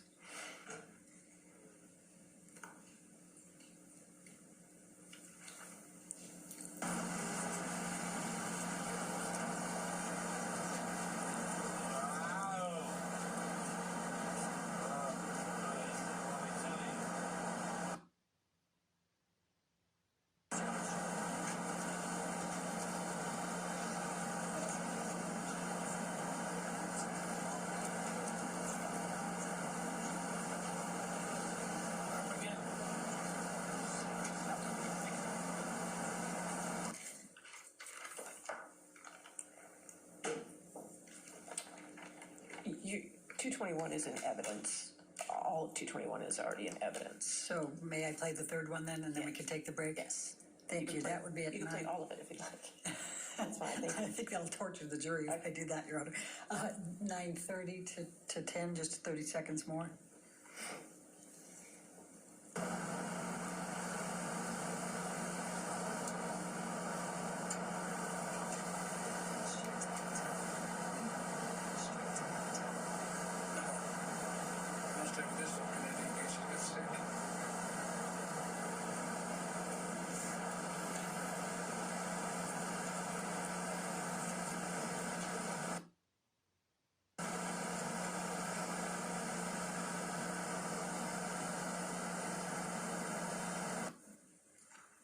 right, and you're gonna be changing gears after that, or do you have more questions for this issue? No, I think this would be fine Okay, for a break. all right, ladies and gentlemen, let's go ahead and take our morning break then. Just do not do any outside research and don't discuss the case with anybody.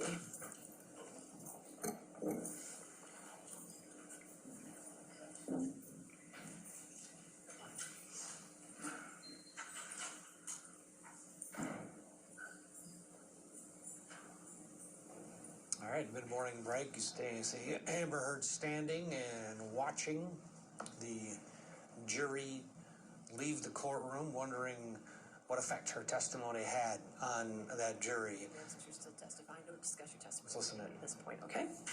All right, so let's just come back at, let's make it 11:42. All right, 11:42. Thank you, Your Honor.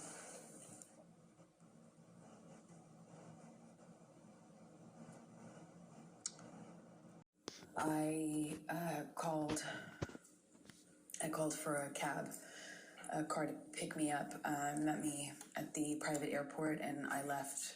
I got straight off the plane as soon as we touched down. Johnny had been saying what he would do to me once we got on the ground, and I didn't know how long this cycle would last, so I wanted to just get out of there. I went to a hotel and called my friends to join me, which was my coping strategy at the time. Okay. I'm going to ask you to take a look at Defendants 204.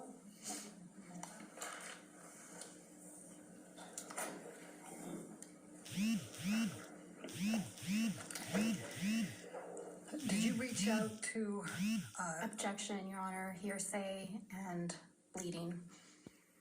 Your Honor, I would direct Your Honor's attention to the first one in blue and the third one in blue, and I would say present sense impression and the state of mind at that time. All right, you want to approach? Yes.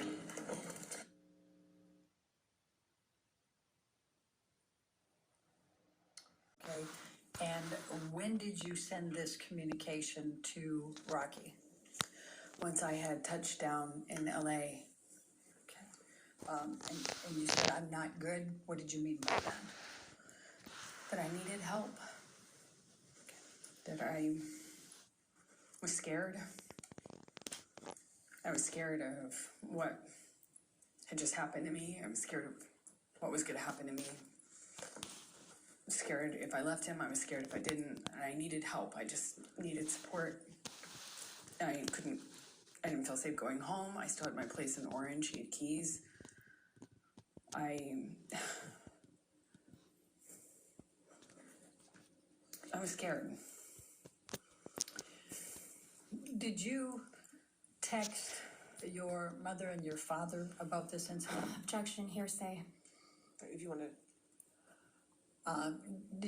What, if any, communication did you have with your mother or your father following this incident? Objection, hearsay. sustain that objection. Let's go to Defendants 222, and Your Honor, I suspect we're going to be back up at All right, the you bench want on to this one. approach? That's fine. Thank you. And they're back to another sidebar, trying to get this testimony out. Camille Vasquez doing a good job advocating for Johnny Depp, putting blockers up to try to prevent some of these communications that Amber Heard had after she touched down. Zach, what do you think about the aggressiveness on the side? You know what? Let's go back in. Looks like they broke up.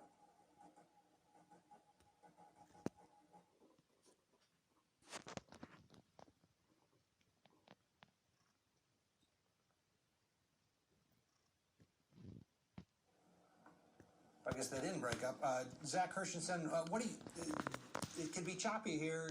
A lot of objections from Camille Vasquez. Your thoughts? Well, I think that Elaine Reethoff, she's the attorney representing Ms. Heard, and she's a very experienced trial attorney. And most of these objections, I think, to some extent, are maybe throw her off pace a little bit. but she's going to get the evidence out one way or the other. She's done, I think, a pretty effective job. Objections sort of come with two different angles, and that is that, you object. You can't be seen as cut sort you of off. Sorry, sidebar's over. Let's go back in. Answer that. Objection, hearsay. Your Honor, if we go to 224. Okay. 224. All My argument would be business records exception. right, if you want to come forward, we can do it.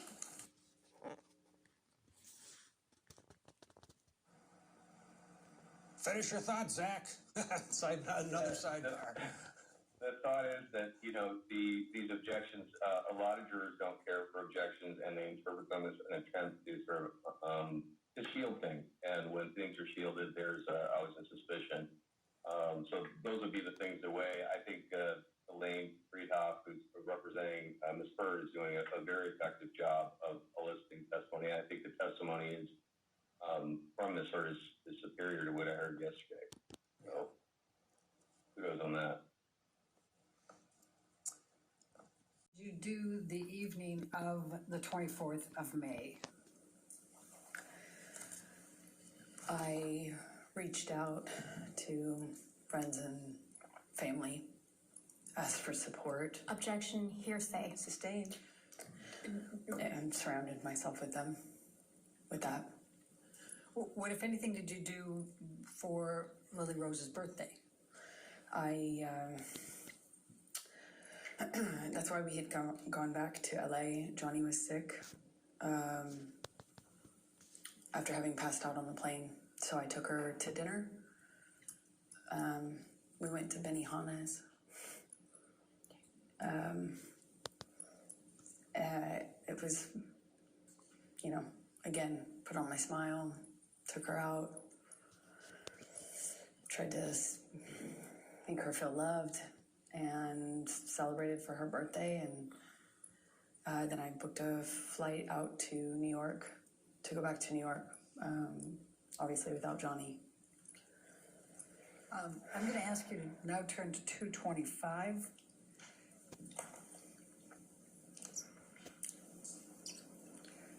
And Your Honor, I'm going to be referring to the last two blue spots on that page with the state of mind.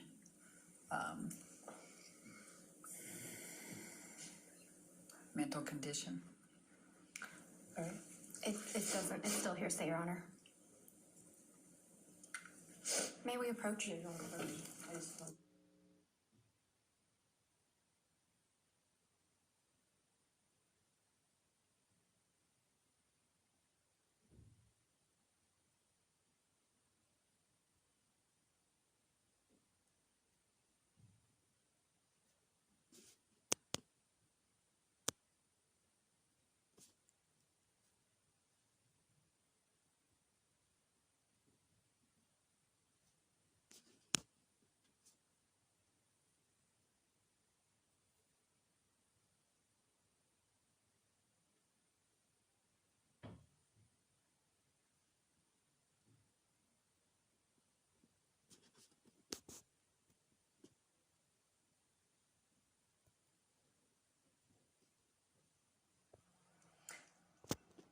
All right, while the attorneys are at sidebar talking with Her Honor, and we've seen a lot of this, it gives me some time to talk with my guest I have with me in the studio, criminal defense attorney Josh Schiffer.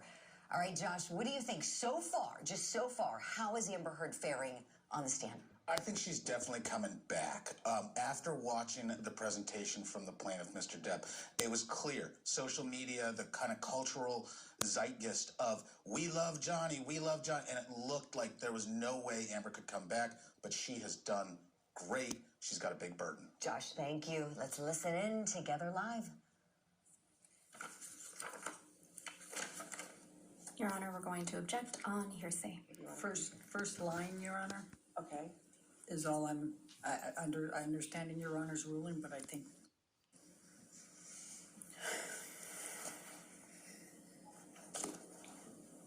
All right.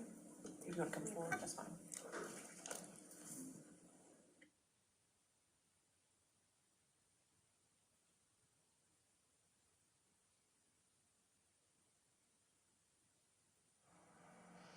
All right, so we have been hearing lots of hearsay objections this morning. Time for a little hearsay lesson.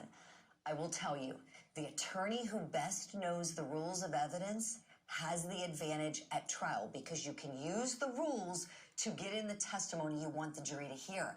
And something I'm noticing, Josh, all morning long, the Depp team attorney is making objections to hearsay statements made by Amber Heard. And that attorney is correct to do that.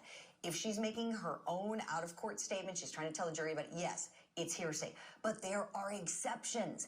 Amber Heard's attorney needs to try to get the statements in using the exceptions to the rule. Was it her present sense impression? Is it just being offered for the fact that it's said, not being offered for the truth of the matter asserted?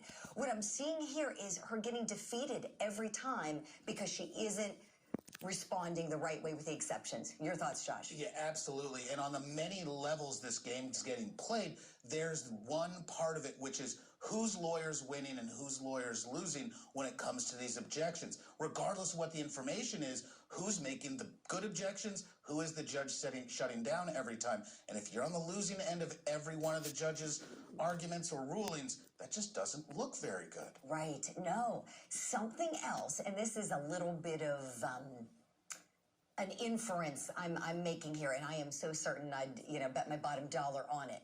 Notice how there are different attorneys trying different parts of this case, right? They're working as a team, and we see that the female attorney on the Depp team who's sitting in the second row, she's up at sidebar now. She is making all of the objections. She has the green suit on. She's walking back. She will be the one, mark my words, to do the cross-examination of Amber Heard. Am I right, Josh Shepard? What do you think? I think that definitely there's a targeted attack there, and I also think that lawyer may be one of the appellate specialists.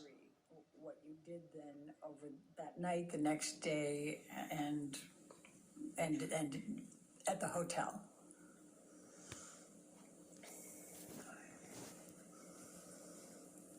I cried a lot, tried to surround myself with my friends, and resolved to leave him.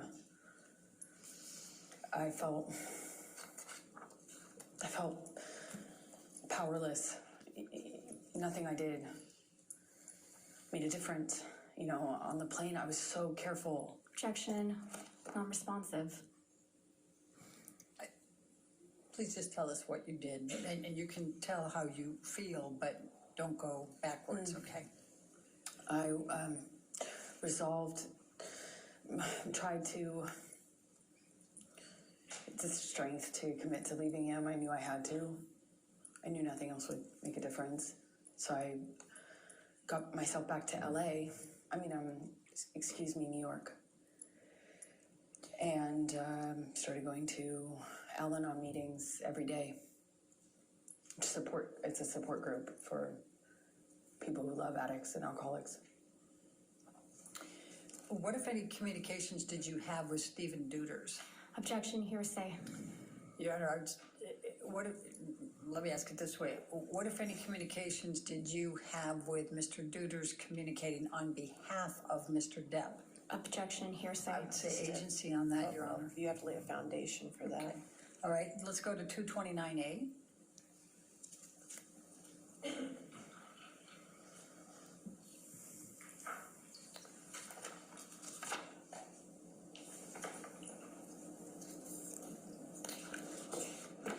And could you, without saying what the content is, can you tell us who this text message is with? Johnny's assistant. What's his name? His name is Stephen Deuters. Okay. And what, if any, communication were you having with him following the Boston plane incident? Objection, hearsay. May we approach? All right, Ms. Woods.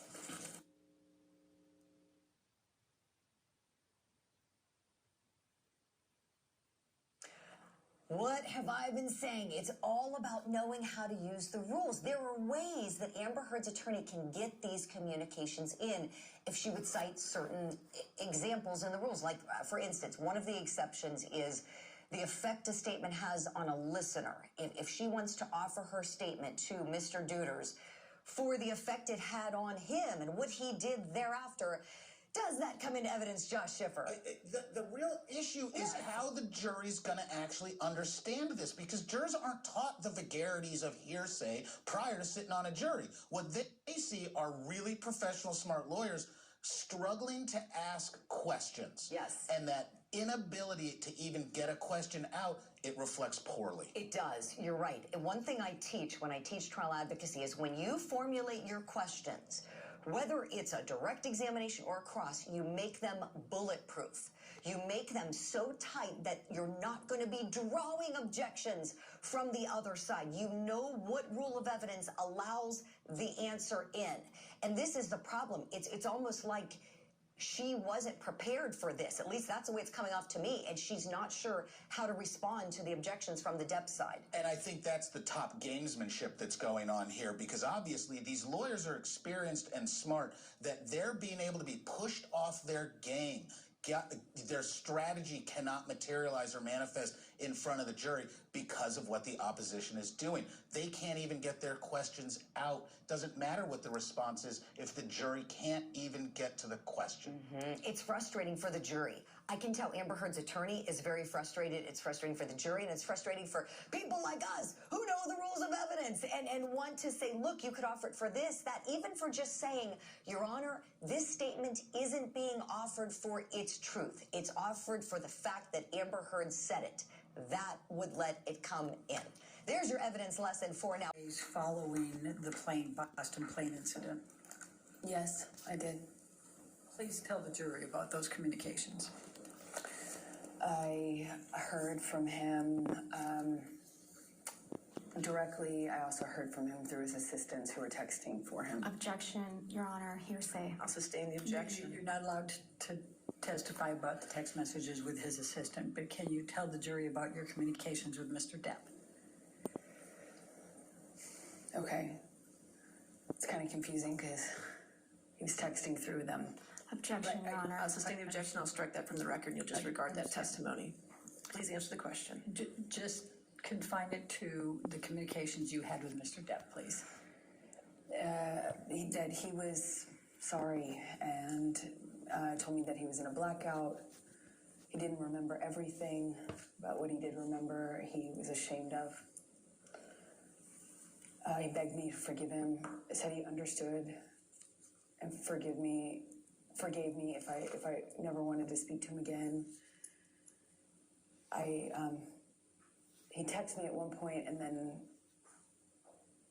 I didn't respond right away, and he texted me again that he understood that I had made my decision to move on and good luck, and I was better for it, and then continued to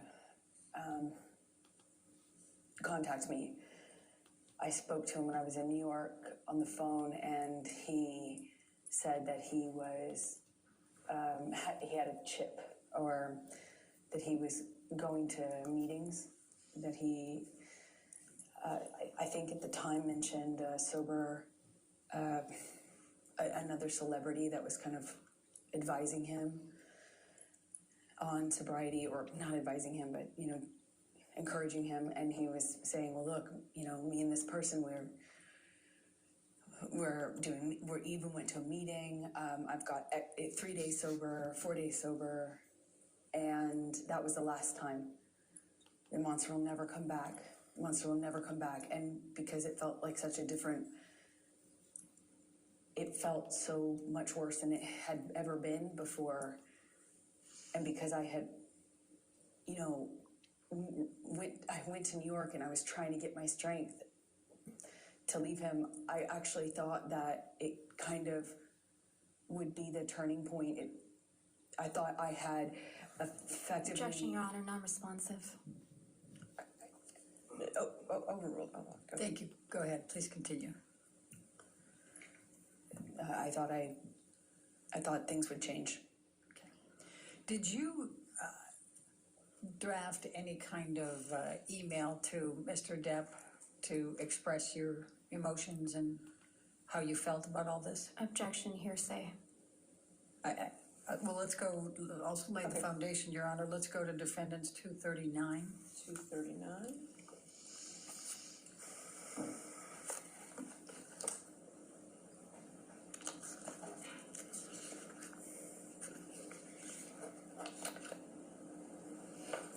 Objection, hearsay, Your Honor.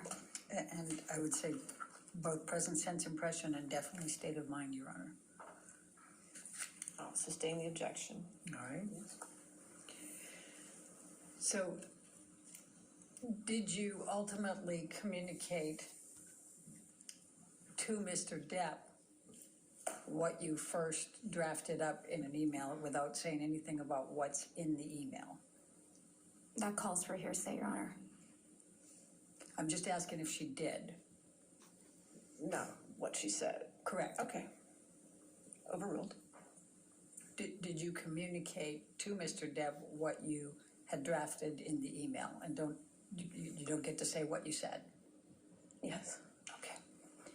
And what, if any, response did Mr. Depp have to your sending that email to him?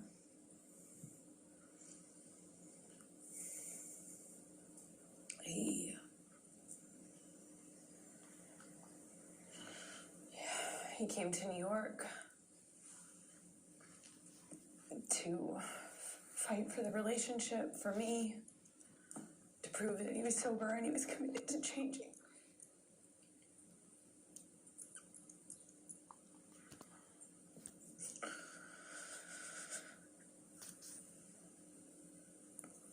I believed he was embarrassed and sorry. He said he was, and I believed him.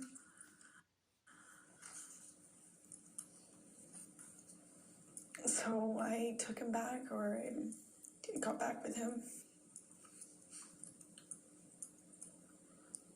on the condition that he would uphold his promise to do the treatment, to do the full detox, clean up, and never go back.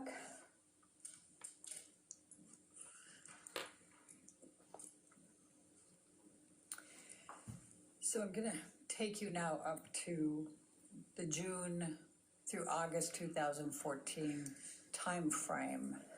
And I think you testified earlier, and others have as well, that Mr. Depp brought in Dr. Kipper and his group, correct? Yes, he did.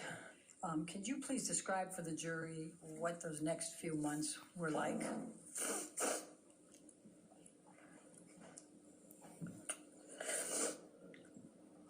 All of a sudden, this doctor gets brought on that we had been talking about. I had heard this name before. And all of a sudden, this doctor, Dr. Kipper, who apparently wrote a book on addiction and was this doctor was going to be the solution, the cure, you know, and he got brought on board, and all of a sudden the plan was that this team would be involved in Johnny's recovery. So it felt real, felt serious. I felt like protected. You know, I had already by this point heard a million times, it seems like, promises to get clean and sober, but this felt like a change. And they were going to come to Boston and start working with Johnny, and the plan was to keep Johnny on the same level of drugs that he was on since he was filming. They needed him to finish filming the movie, so he was going to be maintained with his with prescription pills, including the painkillers. And the plan was he would obviously abstain from alcohol completely and all other drugs like weed and coke. And then when he finished filming, the plan was to do Objection, the Your full Honor, detox. hearsay. And lack of foundation. I don't understand what the objection, I don't think it is. I think she was just explaining the context there. I don't think she was saying But we what could somebody lay a foundation how she knew, but it's fine. How did you know that? I was involved in the conversations Okay. Please with the continue. doctors and with his sister. Objection, And Your Honor, next- that's still hearsay. All right, I'll Okay, sustain the that objection. part is. So what happened next? As a result of these communications, without saying what the communications were? A nurse came to Boston where Johnny was. I just would come for short periods of time in between on weekends from filming until I wrapped my movie, which I did, I think in May, if I am not mistaken. And then I went to Boston and I was there and saw a nurse was flown out to Boston, Debbie Lloyd, and I believe Kipper came out too. And they put Johnny on a bunch of new medications, which they shared with me, told me about. Objection, Your Honor. Hearsay. But we have to be careful about what other people told you, okay? But you can testify to what you know, okay? So what happened then? I saw his medications change. I know the amount that Johnny told them he was on was so that they could maintain him for the filming, meaning not make a drastic change in the amount of painkillers he was taking. But his behavior, his whole personality changed drastically. He would be speaking to me, and at the time I was staying in Boston with him, having wrapped my movie, and he would, in mid-sentence, mid-word, fall asleep. One time I was sitting across from him, and he would come in and out of sleep, of being awake, or completely what appeared to be asleep while talking to me, and he had a cigarette in his hand, and, Johnny constantly smoked, and he just set the cigarette, as he fell asleep, while speaking, down on his leg. They're hand-rolled cigarettes. They don't stay lit very long, thankfully, but, it was things like that, and I didn't understand it. Even though I had experience with drug use in my family, I hadn't seen anything like this, and it was so dramatic, the change, that I was trying to figure out with the nurses and doctors what happened, what changed, how we could explain the change and what medications were causing it. I knew there were new medications involved, so, I was constantly worried and in communication, and Johnny's behavior got worse and worse, more of this passing out, nodding off, waking up in the middle of the night, screaming, waking up in the middle of the night, sometimes crying, and the emotions would change from one to the next, like by the second. I remember we were on a long weekend when he was filming in Boston, and we went to this like a resort retreat hotel, and he was just bawling. It broke my heart. There was just a lot of changes, and I really didn't know. I felt so bad for him, and I thought maybe it was just what Kipper had introduced into the regime, the medications. But what I found out in that time is that he was taking about double the amount. Objection, Your Honor. Hearsay. Was this No, your observation? I saw it. Okay, Overruled. Thank you. Please continue. It was taking about double the amount that he told them was his normal when he started the process with the doctors. So after a few, it's, I think, months of going, what is wrong? And, turning him over when he vomited at night or checking his pulse. There were, all of a sudden when I realized the amount was about double, I realized then he had been lying to them and me about the amounts so that he could get extra high before he had a detox. But that I can't it was such an agonizing weeks, months. It was so agonizing. I don't know how long it lasted, but I was so concerned for this person, and he had just been doubling up his meds because he didn't. So, Michelle, can you pull up 1092, Defendants Exhibit 1092? You can publish. Thank you. And can you describe what's depicted here and why you took this picture? This was during that time when the prescriptions that he was on in the doubling up of the opiates got so bad that he was like this just throughout the day, off and on, and then he would take Adderall and he'd be really animated and ready to go, and then it would be this again, and it was so erratic and so it changed so quickly, and I naively now really did not understand what was going on. I deeply cared about this human's well-being. Right. And it was very confusing and scary. So did there come a time then that Mr. Depp went into detox for Roxycodines or whatever they're called? Yes, when he finished filming, the plan was to do the detox, and that's what we did. And when was that?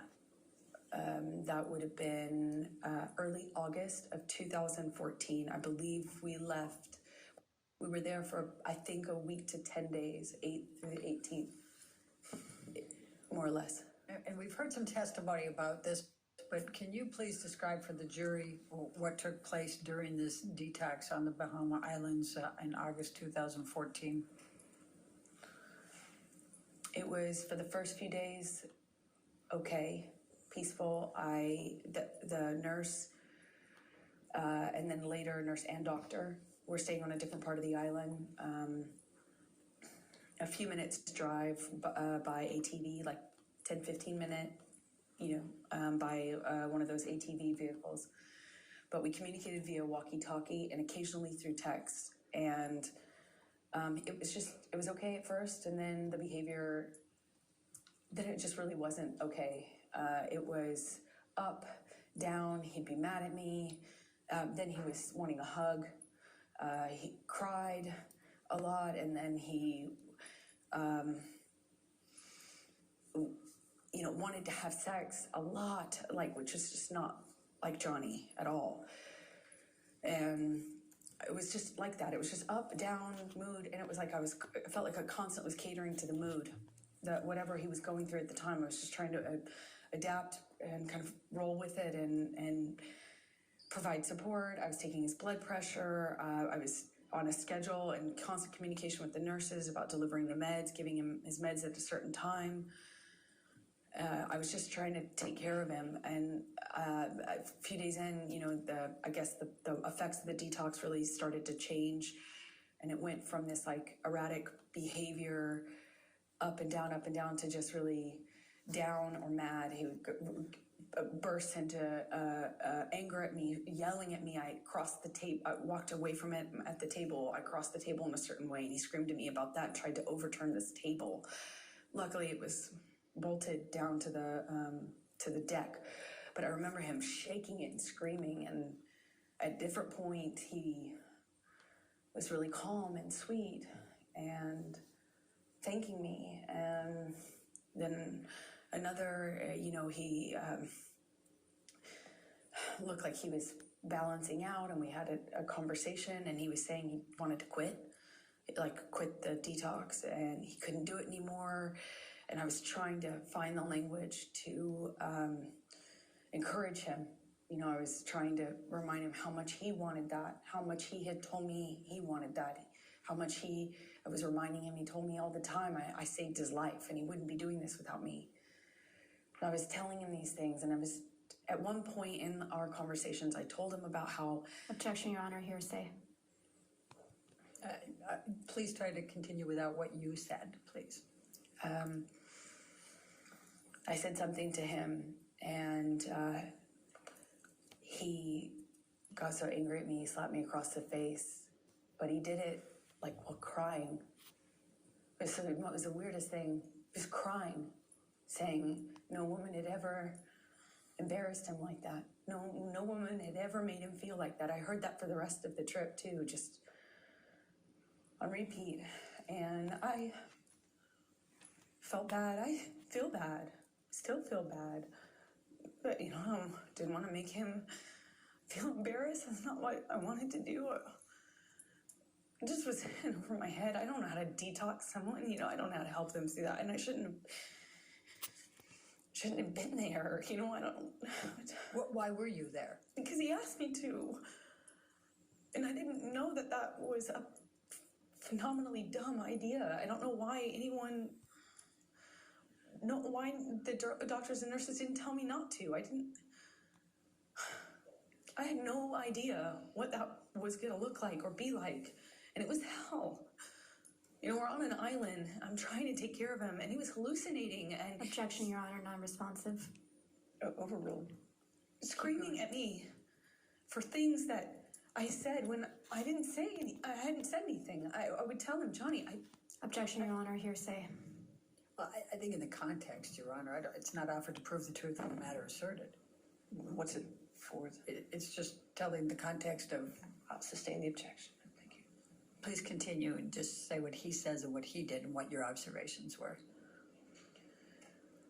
He was accusing me of having a man in the house with me. We were in a single, you know, in a cabin. It's basically one room with a closet and a bathroom. I mean, there's nowhere to hide, really. I mean, there's a closet and a bathroom. And he, at one point, told me that I was hiding somebody in the house.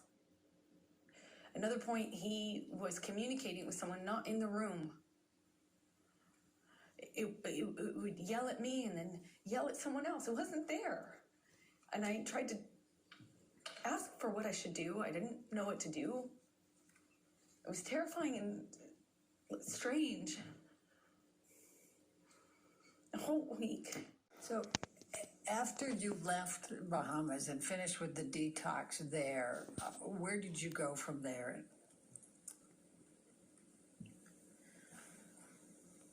We, meaning Debbie Lloyd,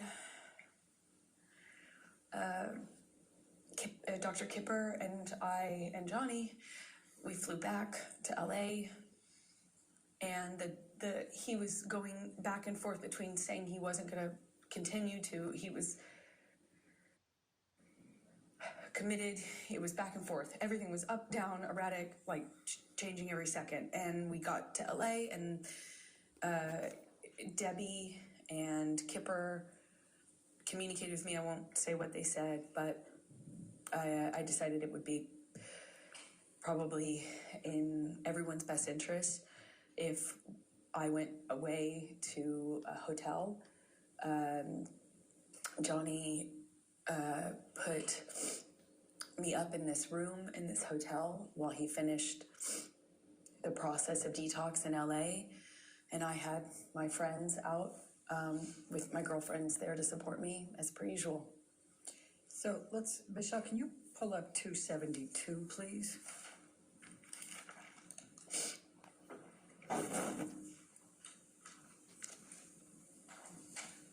And after you both returned to LA, did Mr. Depp communicate with you by text while you were apart, while he was finishing the detox?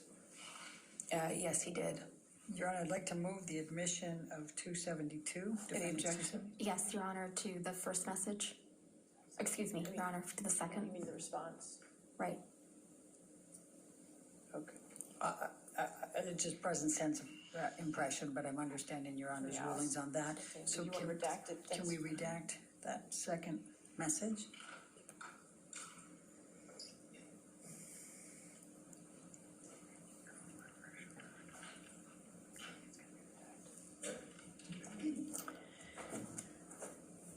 All right, Your Honor, All right. Any objection to 272 redacted? No, thank you, Your Honor. All right. 272 is in evidence, and we will publish. And Amber, I'm going to show you now what is Defendants Exhibit 272, and this is on August 20, 2014. It's a text message from Mr. Depp to you. Do you see that? Yes, I do. Okay. And just so that we can highlight here, he's calling you. He says, just to let you know that I'm fine, my angel. I miss you, of course, but this was the right thing to do to speed up the process. I love you more than life. Yours, Steve. Do you see that? I do. So what, if any, expressions was Mr. Depp giving you at this point that he was angry with you ever having to help participate with the detox or to be on the island or anything along that line? Objection, form, compound. I'll allow it, but just for the, trying to keep the record clear, 272 has already been entered into evidence without that redactions, and there wasn't any objection, so I would wish, if I could have both sides to keep track of their evidence. It's not my job to keep this. Thank you, Your Honor. I just got a note to that effect, so. Okay, so 272 is an evidence without, you can clear the redaction and publish it. It's really the party's responsibility to take care of the record, not mine. My apologies on that one, Your Honor.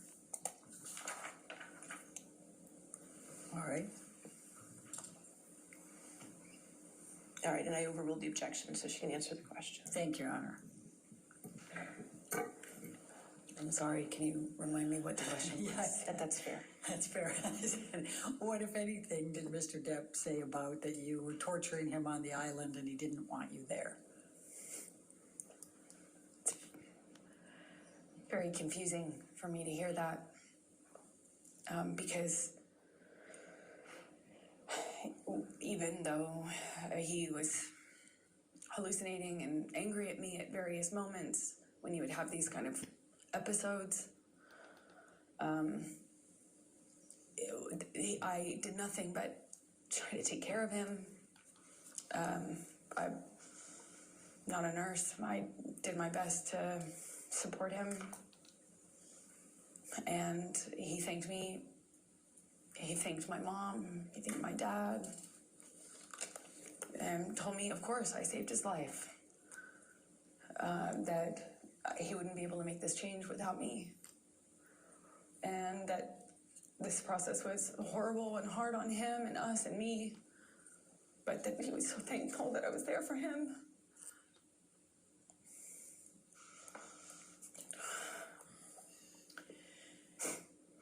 Okay, we can take this down now, Michelle, thank you. And I'm going to take you up to September, October of 2014. Do you remember filming Magic Mike 2 in that time frame? Yes, I do. And what, if any, connections did you have with Mr. Depp in that time frame? Well, I bargained with him about me doing the role. He told me he would call the actors. It was a mostly male cast. But I bargained with him. Objection, Your Honor, hearsay.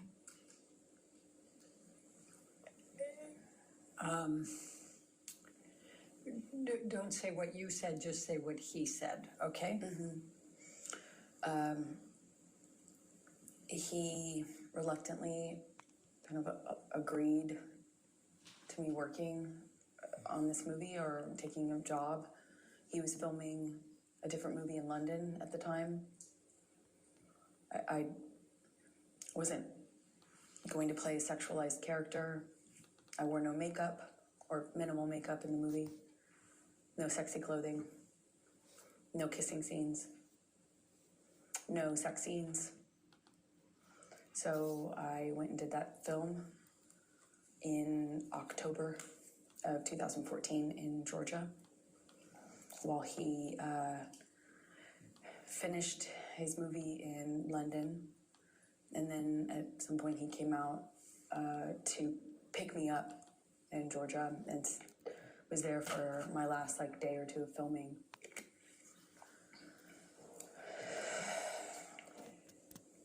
I'm going to ask you to turn to, Michelle, can you bring up 310, please? Defendants 310.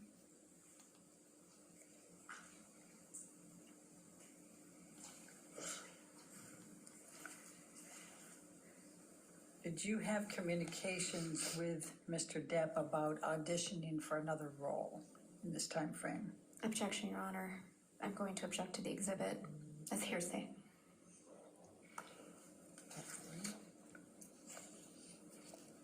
I'm not sure who's in the text exchange. It is a text exchange, Your Honor, so, but the green is Mr. Depp. And the one I'm most focused on is on the second page, Your Honor, the top. The green bubble on the second page? Yes. All right, so just that text? Based on Your Honor's rulings, yes. Any objection to that text? No, thank you, Your Okay, Honor. if we can get that redacted.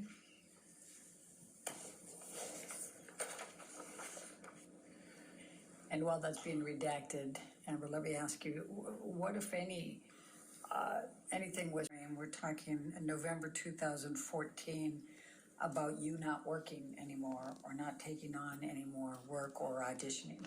Objection, Your Honor, compound. They're all the And same leading. subset. Overruled, I'll allow it. Thank you. Johnny was angry with me for working.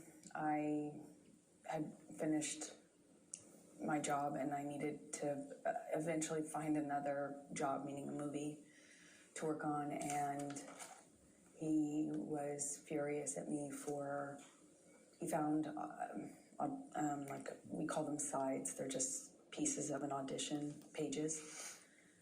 Right. And he found something that had been sent to me to consider auditioning for, and yes, it's a text. Your Honor, I'm going to move for the admission of... It's in evidence, 310. Oh, okay. It's evidence with redactions, so I published it. Please tell the jury about this text and the context. This was Johnny's response to me apologizing for having an audition. Okay. Thank you. All right, now I'm going to stay in November of 2014. And did there come a time that Mr. Depp told you that he understood that you were not going to accept any more jobs, that you were going to stop working? Well, Johnny said this to me in an argument, in a fit of rage is the best way I can describe it, and kind of alluded to me having agreed to not work anymore, which if you don't know me, is preposterous. There's no way I would agree to that. Although I did make concessions and gave up a lot of Objection, Your Honor, fights. hearsay. That wasn't overruled. Thank you. Please continue. So he reached out to other people and to me to that effect. Furious at me for taking meetings. There was one in particular I wanted, one meeting I wanted to take because it was a project in development with a sci-fi writer. And I remember I wanted to take that. These things were just, they were just constant fights. But in between them, when things were good between Johnny and I, he would be, he would word it to me like, I'm trying to look out for you. You say that you don't want to be objectified, but you're doing it to yourself. But at first it was because I dressed a certain way or had sex scenes, and then it just got more narrow and more narrow and more narrow what I could do without being the blame for why the industry, Hollywood, the entertainment industry, was putting me in a box and objectifying me. So it became my fault, and I believed it. I believed it. I adopted a lot of these changes myself, not because Johnny, said you have to do it this way, but because of all the other things that he said and did, I eventually found myself making decisions about my own career, about how I dressed, about how I wore my hair, how I presented, where my eyes were cast when I walked into a room. And I believe those were my own decisions. Amber, did there come a time in November of 2014 that you engaged in some couples counseling with Dr. Cowan and you and Mr. Depp? we attempted to. I had stopped seeing my therapist at the in 2014. I couldn't sustain seeing her and be in the relationship with Johnny, and I chose Johnny. Eventually, Dr. Kipper introduced me to his close friend, Dr. Cowan. And I met with Dr. Cowan and agreed to let them share communication about my care, my treatment, both what I said to Cowan and what I said to Dr. Kipper, who had become my physician as well. He also put a nurse on me that would be my travel companion, and that travel companion would keep tabs on me and report to Dr. Kipper, who reported everything to Johnny. Objection, hearsay. Calls for speculation. I'll sustain the objection. Okay, so tell us about the couple's therapy in November 2014. So Dr. Cowan, this man who is friends with Kipper, who's treating me, agreed to see Johnny and I together. And I don't know how many minutes of that went on before Johnny stormed out, knocked something off the table on his way out, and rolled a joint in the bathroom before storming out of the office, slamming the door. All right, so I'm going to take you up to December of 2014, and specifically December 17, 2014. And I'm going to ask you to take what, if anything, do you recall of an incident with Mr. Depp relating to Clive Barker? He was the sci-fi writer that I liked, well, fantasy sci-fi writer. I kind of had a dream project based on a book that I loved of this author. He's just a weirdo genius, artist, writer. And I had a meeting with him through another director about a piece of property he wanted to make into a movie. And I just remember I believe we were at the ECB. It was in December of 2014 when Johnny found out that I had this meeting scheduled, and was furious at me. Accused me of having this plan to sleep with this.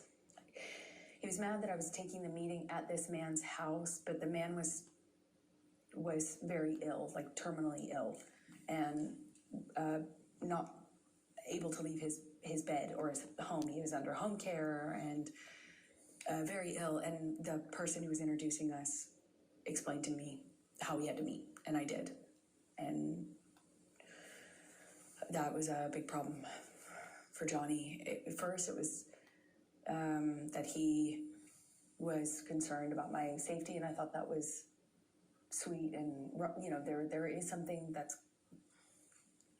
I thought was sweet and romantic about that, but combined with the drinking, it was not very long before I was being accused of full on having this other plan to sleep with the writer in order to get this part that I was already being, basically offered to develop. And it was just this, he switched from he was accusing me of having this ulterior motive with this director, the director having it with me, then with this writer. And the important thing I can try to get across in this moment is that nothing I said, no amount of explaining, apologizing, accepting, not accepting, agreeing to not go, nothing worked. Nothing changed. How mad he was at me and constantly telling me I had done something wrong to deserve what was happening. Until, of course, he takes it too far, hits me too hard, breaks too many things in the house, and then leaves, which was the pattern. And he would leave and not have to deal with the cleanup. He never had to deal with the cleanup. He never had to deal with the destruction or see me or the house that he had destroyed. He never had to deal with my face the next day. He would just go. I called it splitting. He just split. And eventually I'd get an apology of some kind, or I would get an offer to have him come over. He would offer to come over and talk or give me my peace or give me my goodbye.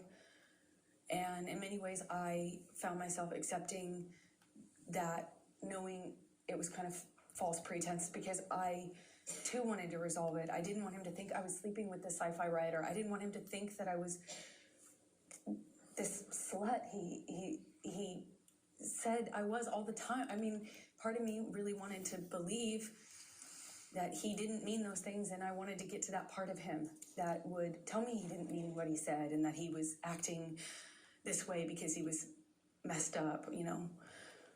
And the cycle would repeat, I suppose. Was there any physical violence on or around December 17, 2014? Yes, is the answer to your question. I don't really remember what happened in that fight. I remember more afterwards. I remember how apologetic he was for it. I remember him telling me he took it too far. Yes, I do. I always regret it when I jump, or worse, when you jump.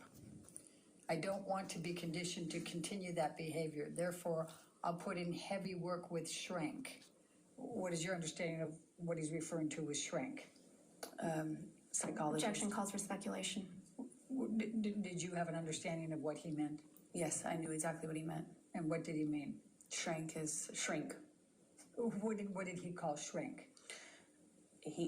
Johnny called shrinks, meaning of psychologist, therapist, shrink. Okay. I'm sorry for being less for your disappointment.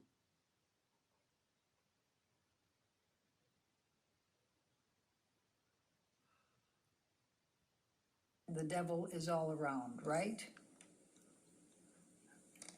Now, you respond to this, and of course, before you go there, and he says, I am well aware I should have been bigger at the moment, and that it will never again manifest in negative experiences. It can be done. What a killer concept to visualize. Do you see that?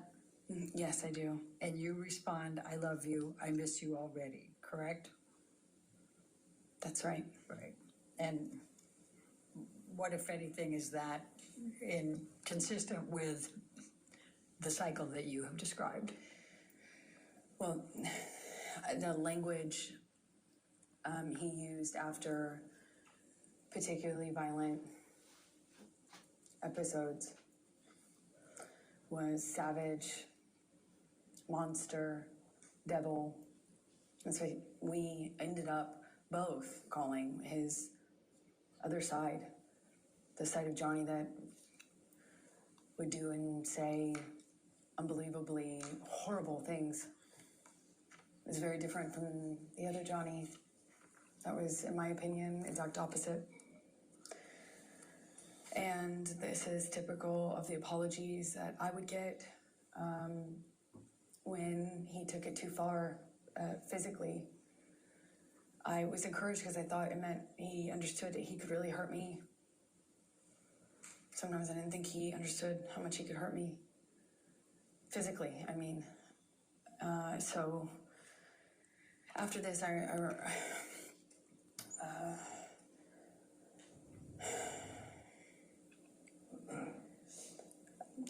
had a visible bruise. I don't remember where, but I remember what other people, well, I can't say that, what they said, so. Anyway, and I, in these fights, would try to stand up for myself. By December 2014. I was pushing back. I'd push him off of me. I tried to hit his hands away. I tried to always get back up, which sometimes, not sometimes, almost always made it worse. I always seemed to provoke him. But I tried. And worse, I would yell at him. I'd scream at him. I'd call him ugly names. so ashamed of the names we'd call each other. It was awful. It was awful. We both got into that pattern. It was so, I felt so angry that this was happening to me, and it just felt so unfair, It felt like nothing I could do, felt like nothing I could do would change the sobriety patterns, felt like nothing I could do would stand up for him, and nothing I did made him stop hitting me. Nothing. So, I tried for over a year, maybe 2, of just not responding physically, not responding verbally, just staring at him. I tried to freeze. I tried to go to a different place. I would try then lashing out verbally. I would try to threaten that if he hit me again, that I would call the police. The police were called several times, but I tried to do everything. I even threatened to leave him, and tried to leave him, and nothing was working. And I think by this point in our relationship, we're both saying awful things to each other, screaming at each other, and unfortunately, when Johnny would start hitting me, he'd just win. I'll also describe it. This might be a good Okay, time for the lunch break. All right, ladies and gentlemen, we'll go ahead and take our lunch break at this time until 2 o'clock. Please do not discuss the case or do any outside research, okay? Thank you. Call that call. I do. Can you please tell the jury and remember to tell them what Mr. Depp was saying on that call? And you can give the back. I didn't mean to cut you off on the context. Go ahead. Is it okay to... The nature of the conversation was pleasant.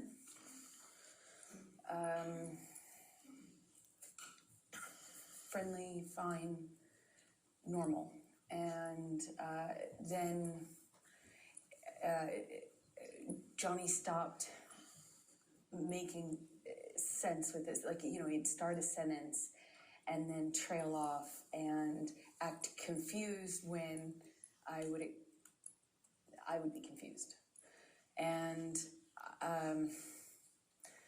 that pattern kind of increased pretty dramatically in a short amount of time. And I was in a hotel room in London speaking to him in Los Angeles, and the phone, what I assumed, cut off.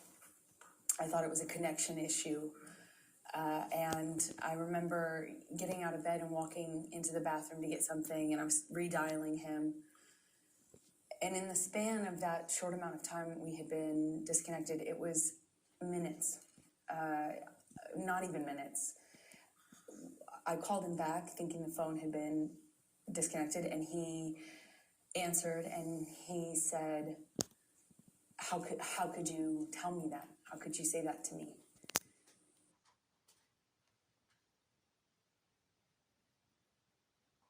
And he asked me that a few times, and I was so confused. I didn't understand what he was talking about.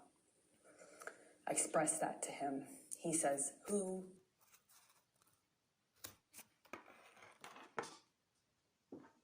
And it was such a bizarre conversation, because it had already started to feel like he was not making, it was almost as if he was confused by what sentence he had started by the time he got to the end of it.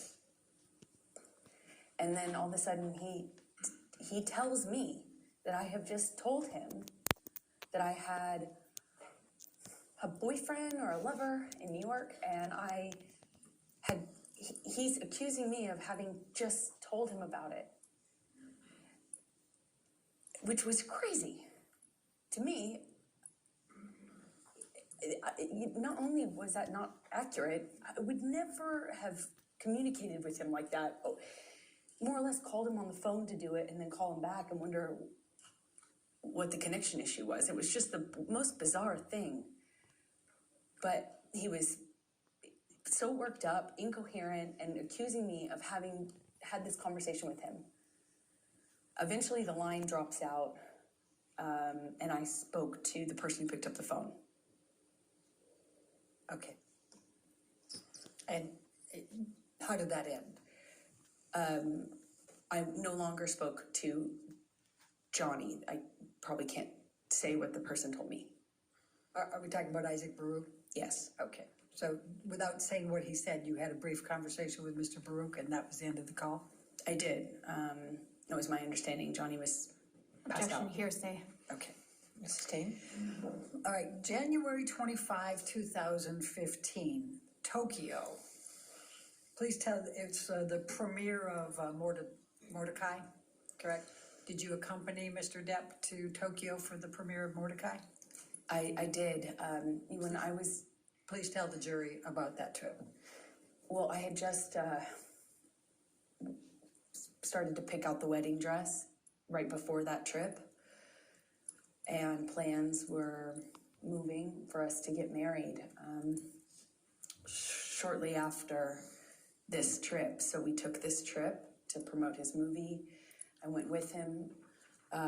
We got in an argument in the hotel room, and I said, I don't remember what I said to him, but I said something snotty to him that provoked him. It provoked him, and when I walked into the hallway, he grabbed me by the arm and slammed me up against the hallway wall, and I kind of struggled with him, tried to push him off of me, and I managed to get out of his grasp enough to take a few steps, and I kind of curved around and went into the closet.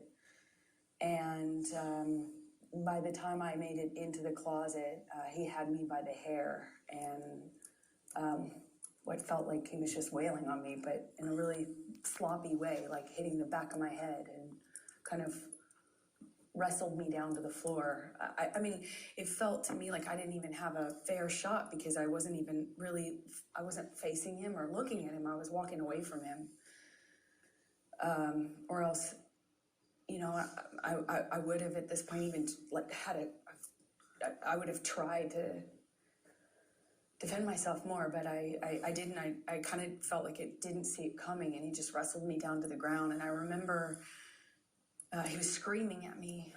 I mean, like really screaming loud. And what I remember of that is trying to get up and him kind of wrestling me back down, and at one point put his knee on my back. It was kind of like kneeling on my back. And I just had this like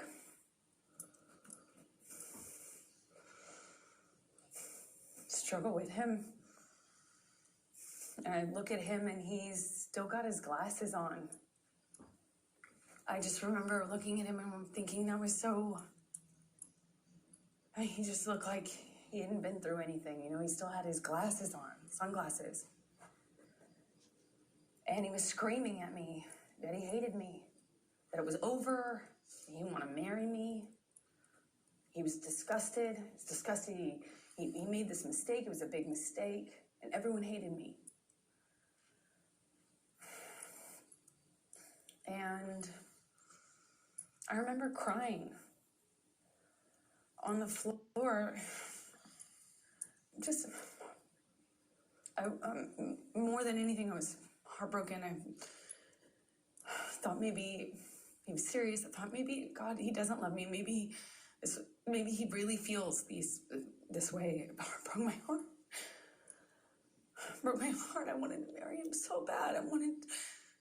This is the man I loved, you know? Yes, it was awful at times, but I loved him, and what he was Objection, Your saying... Honor, non-responsive. Overruled. What he was saying to me hurt just as bad as anything else. I just remember that he left me on the closet floor, and as embarrassing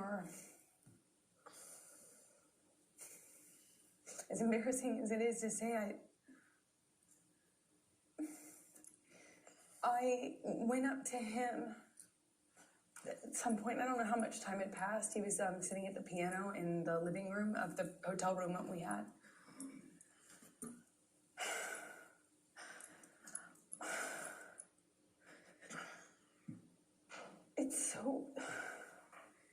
I know it may be hard to understand. It's hard for me to hear myself say, but I just wanted it to stop. I wanted things to just be okay.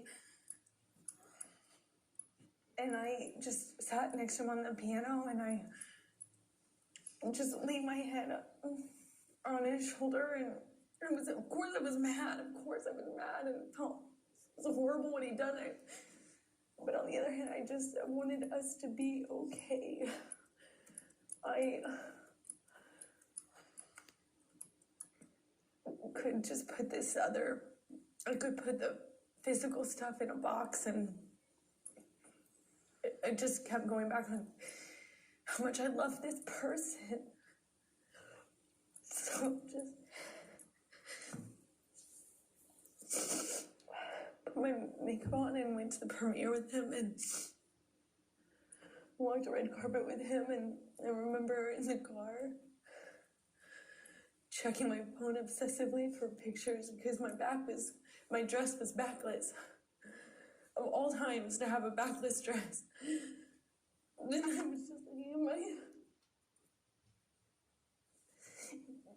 just looking at pictures of us on the red carpet.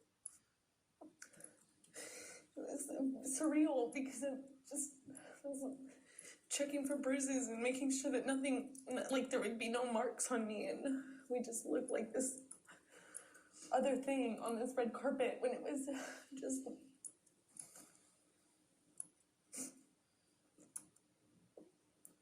It was not like that.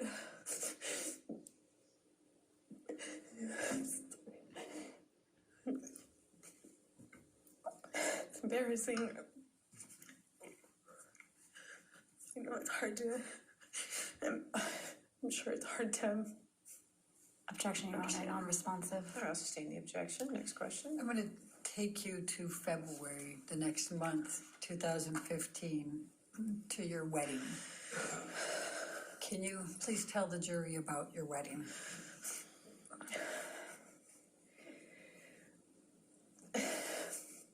So we get a sense that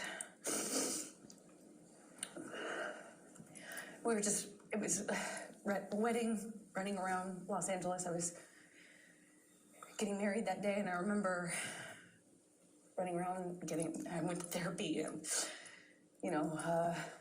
got ready, and Johnny and I met at the penthouses downtown, and I wore a white dress and a veil. I had bobby pinned in my hair.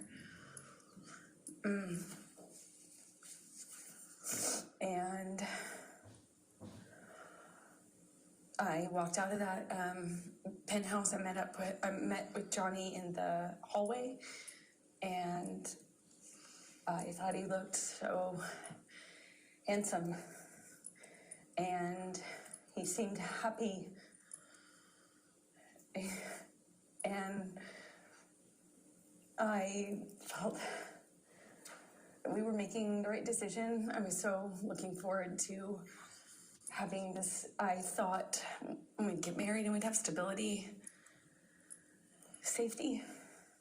So we get in the car, we get into actually Johnny's car, and for the second time since I've known Johnny, he drove drove us in his truck. It was weird being in the car with him alone. We didn't have that. And we drove to his mom's house, and a justice of the peace arrived, looking kind of surprised.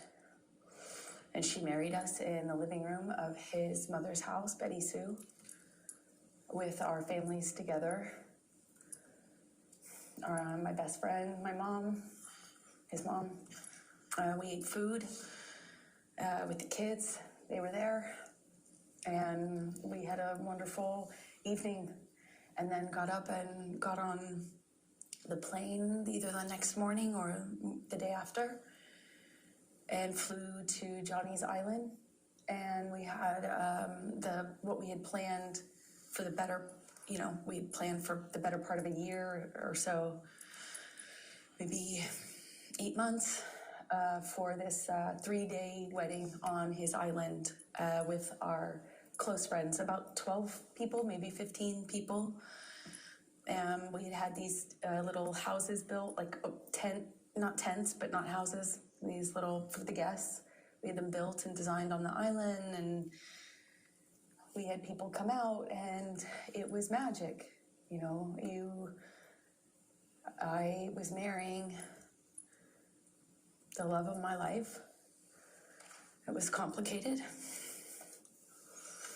but I thought it was the love of my life.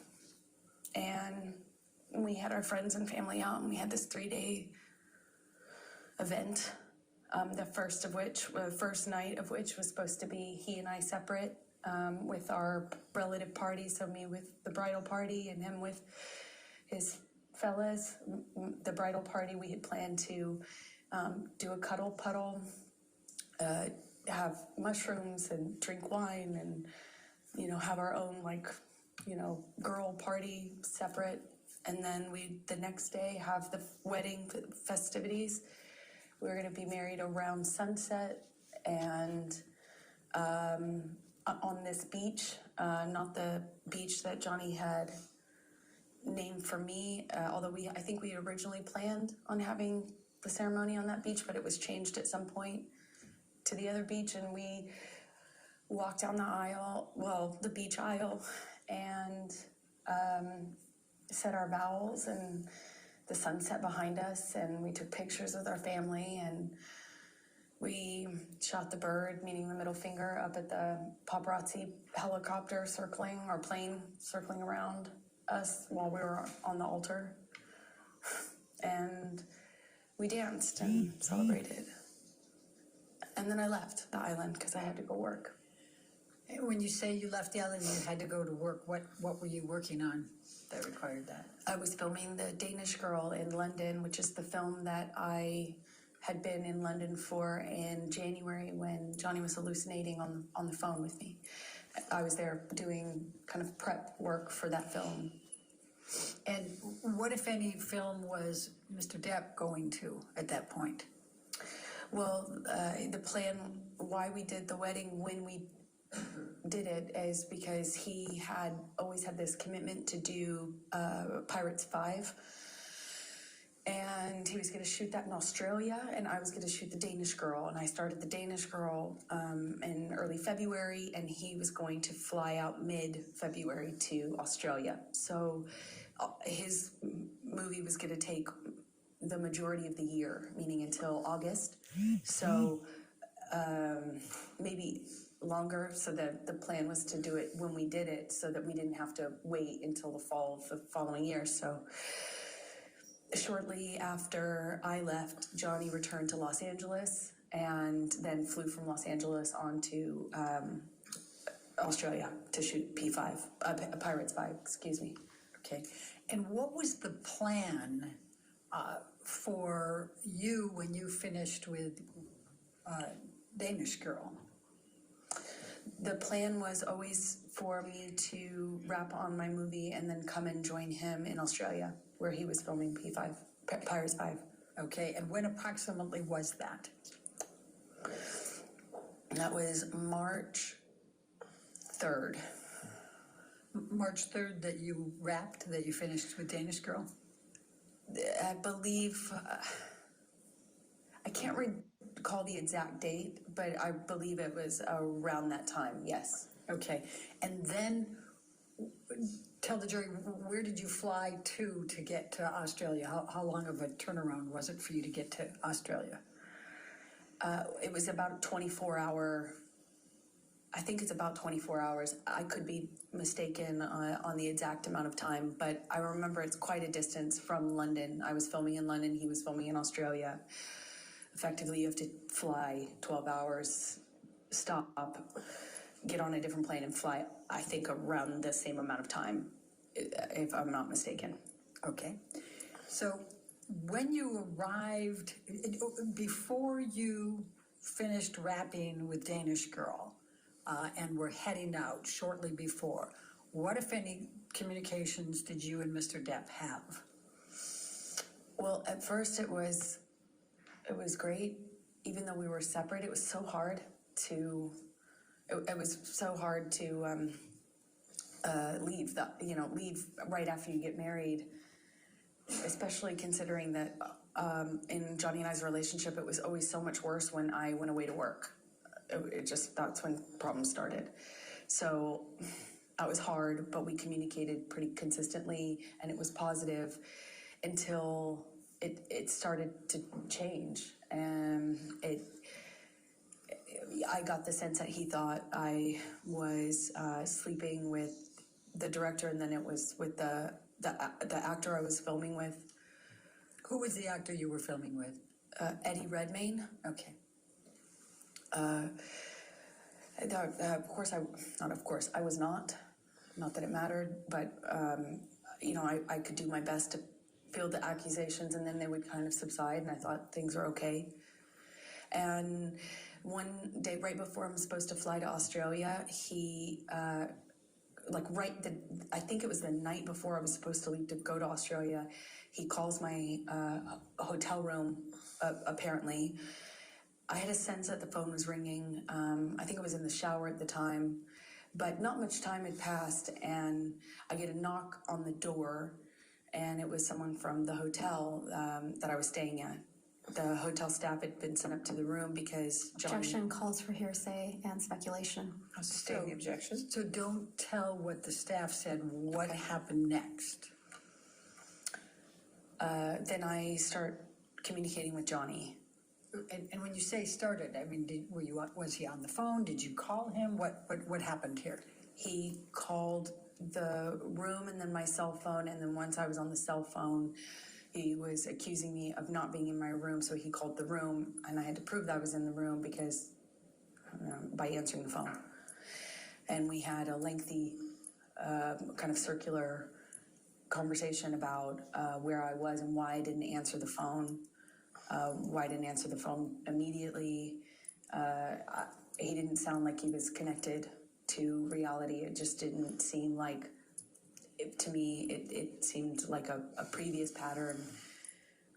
I was unsure what to make of it because he wasn't right in front of me, but he was accusing me of what it seemed like is having, I guess, an affair or a reason to not be in the room that I got a sense from him was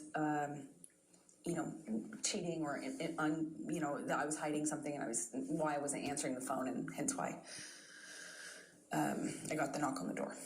Okay. That was right before I left. So before you headed to Australia, what, if any, requests did you make of Mr. Depp for him to get you MDMA? That's ridiculous. Why is that ridiculous? Because I would never, since that time I learned my lesson the hard way on the plane to Russia, I would never do MDMA with him. I'm asking for a problem in that case. Like that, I would never do that. Okay. So you flew to Australia and met with Mr. Depp, right? And I'm going to... can we pull up Defendants 1809? And Your Honor, these are some of the pictures that Mr. King, you may recall, was testifying earlier, said he had on his phone. Okay. And then those were given, so...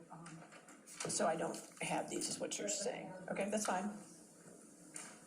1809? Correct. I'm just going to show you a few pictures, Amber. Do you recognize... And I realize you didn't take this photo. I'm going to move the admission of it, though, Your Honor. Any objection to 1809? No, thank you, Your All Honor. right, 1809 in evidence, you can publish. And let me pass one up and give one to the other side. We tried to, given the strangeness of this. May I approach, Your Honor? Yes. Thank you. I appreciate it. Amber, do you recognize this photo? I do. And could you tell? My grip, but I remember slapping him across the face, screaming at him, screaming at me. got my hand free when he tried to grab me when I walked off. I stormed off. I slammed the door upstairs. I don't know if it was in that instance or if it was in a later one that I eventually barricaded the door. You know, it wouldn't stop him from coming in. He could come in the other doors. You know, there's there's a back door, there's patio. But at least I did my best to explain to him what I could answer to that accusation. And at one point he, I mentioned that, well, I can't say what I mentioned. He, as a result of that phone call, picks up the phone and calls his agent. I don't know why, still to this day. He calls a few people. I don't know who's on the other line. I just heard his side of it, and he's screaming at them. I got a sense that it was money, that he felt people had been stealing money from him, and that the studio had been ripping him off, and that he was calling himself like a whore, or he had been whored out. He seemed like he was upset, but I did not, at this point, this is maybe early evening, it was before the sun went down on the second day. I remember he took the phone at one point and called my divorce attorney. I had at some point prior to this got a divorce attorney, or not a divorce attorney, a domestic relations attorney to do a post-nup, because we got married in February, and there was never any mention or talk from Johnny about a prenup, but I had interactions with his sister, and so I thought, okay, I'll get a lawyer and let's do a post-nup. When Johnny found out about that, or when I reminded him of that in Australia, he went outside and called my divorce attorney and fired her and said the only way out of this was death. Again. And I heard that already at this point, March 2015, probably 25 times. So he's screaming at her. He calls his agents. I hear him talking incoherently, screaming incoherently at my lawyer and his agent. He comes back inside, and I genuinely didn't know if he was still mad at me or if it was about me at all. I didn't know. It didn't seem like it was connected to reality at all. At some point shortly after that, I have been saying to Johnny, you need to sleep. Let's eat some dinner, baby. Let's relax. Please, like, calm down. In my head, I was thinking that it would genuinely change if he just got some sleep. He needed to sleep it off. He needed to come down off the drugs. Clearly, the combination of what he had taken pill-wise with whatever else he was hiding from me was not good. I had recognized that sort of delusion. I had recognized that sort of unattached to reality rage. I had recognized the patterns of those kind of loops where he's yelling about things that aren't even being discussed or talked about. I knew already that he just needed to sleep it off, clean up, sober up. And I thought we could. I remember I went to the fridge, I got out the steaks so that they would, be ready to cook. And I got out some of the food I was going to put together for dinner. I went upstairs. I don't know if I came back down in my nightgown at that point or if that was shortly after, but the next thing I remember is coming downstairs and looking for him. We had an interaction that I can't really describe. It didn't make a lot of sense to me. He was just belligerent, throwing things, screaming at me. And I realized I was back on the chopping block. I realized it was back. I realized that the arrows were pointed at me again. And I tried to defend myself. I was explaining, trying to say that... Objection, Your Honor, hearsay. It was not for to prove the truth of the matter. She hasn't even said it yet, but try not to say what you're saying unless it needs it for context or something. Try to say what he's saying. I'll sustain the objection. Okay. He was just belligerent. I don't know how to describe to you because it wasn't making sense. It wasn't making sense. I don't know how. I don't know how the immediate next string of the next part of the violence actually even initiated, but again, he has me up against the wall, and I remember this time he slams me up against the wall hard. I mean, I hit my head hard. And this is a wall next to the, I say kitchenette, but it's more of a bar. I remember there were these cooling fridges, and I remember kind of being slammed up against those. I remember pushing him off of me. I remember the name calling, the whore, the slut, the fat ass. I remember a lot of name calling.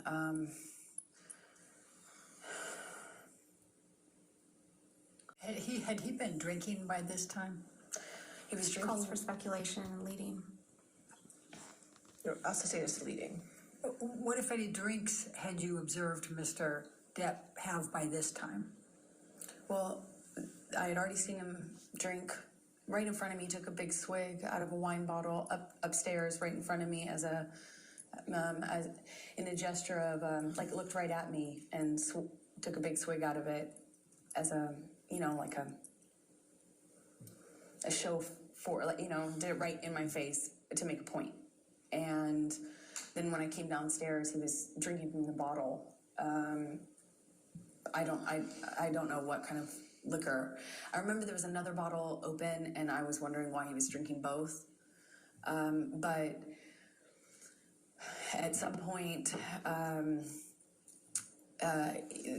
he had me up against the wall next to the cooling fridges, and I remember slamming my head up against the thing. He had me by the neck, squeezing my neck, and it got really nasty. It went from oh, no one likes you, no one likes me, everyone warned me about you. That's what it was. He started to tell me that everyone had warned him about me, and that he wished he had never married me, wish he had never met me. No one liked me. It sounds childish, but I remember feeling really hurt. And then at some point, I shoved him hard to get him off me, and he shoved me back, and he said, "Do you want to go, little girl?"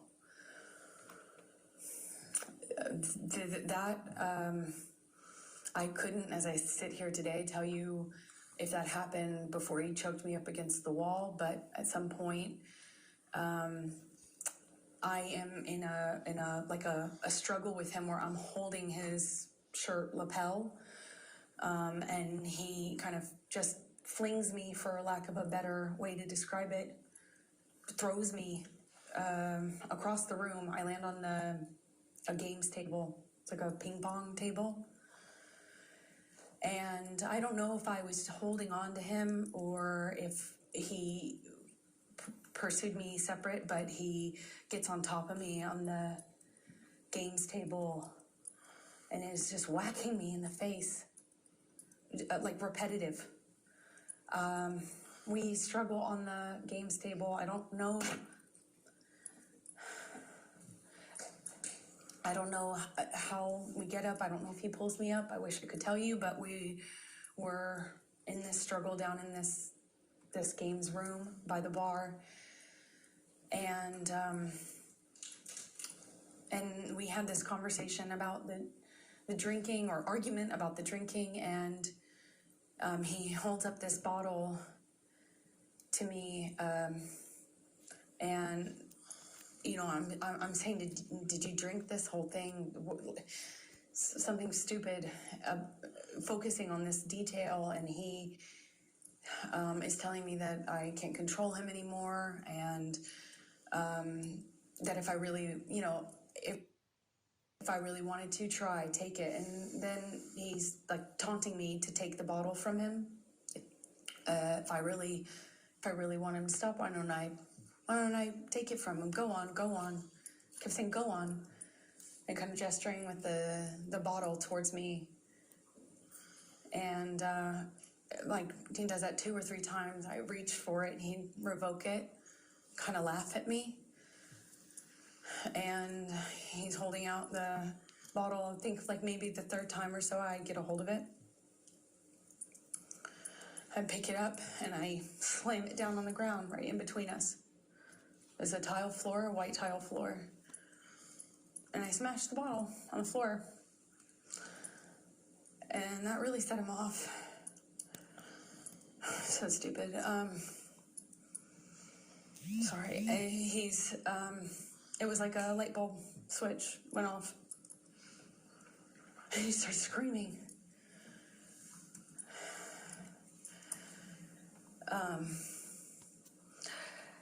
I don't know if he backhanded me or hit me normally. I don't really recall it. Kind of in this struggle by the bar area, because I remember my feet slipping on the tile as he was. Let's go to 1818. Actually, I think I'm that's... sorry, which? Yeah, I don't have that. That's not in evidence. Yeah, that's a duplicate. Let's go to 1819. My apologies. Okay.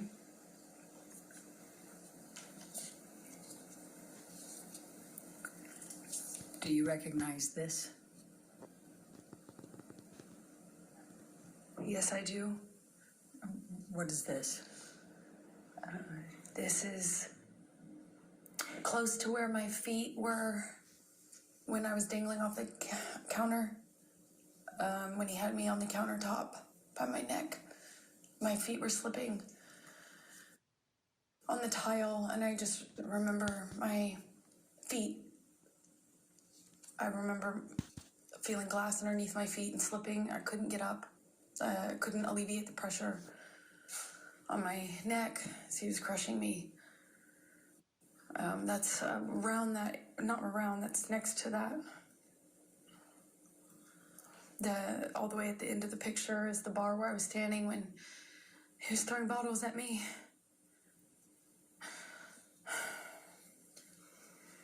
Can we go to 1820?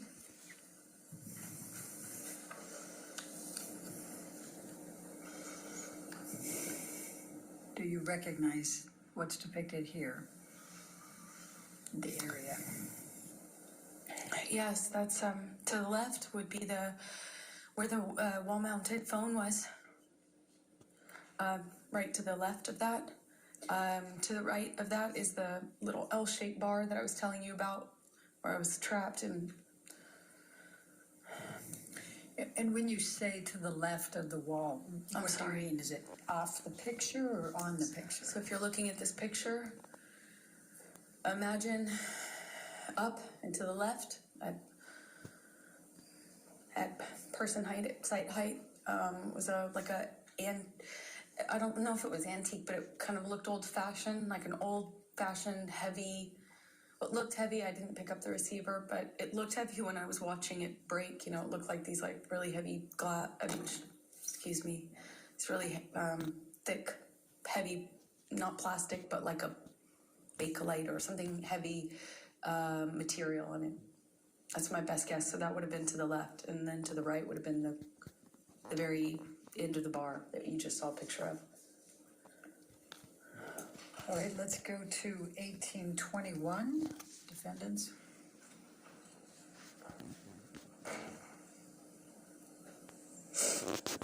And do you recognize what's depicted in this photo? Yes, that's the bar that I was just talking about. Okay. Now, I see a phone on the right side. Is that the phone you were talking about? No, that's not. This is a wall-mounted phone. That's just a landline.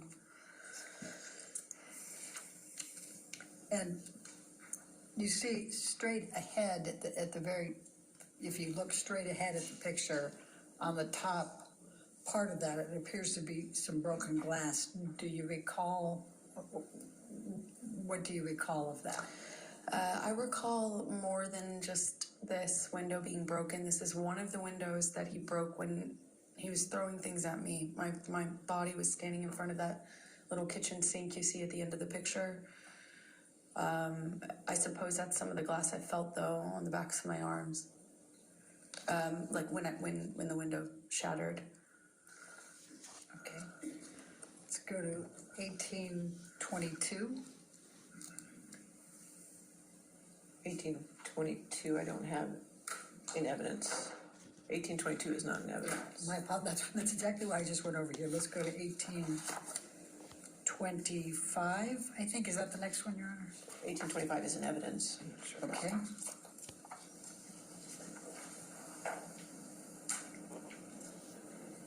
Do you recognize this picture? Yes, that's where Johnny was standing when I found him the last morning. That morning, it might have been like midday. When I say morning, it was after I woke up. It was certainly not early morning. And he was standing at that desk, behind the desk, with the Manson blaring. When I found him and told him that I was going to call 911 if he didn't call Jerry. If you look in this picture, there appears to be a lampshade down below. Do you recognize that lampshade down below the table? That's one of the lampshades Johnny wrote threats or messages to me on. Okay.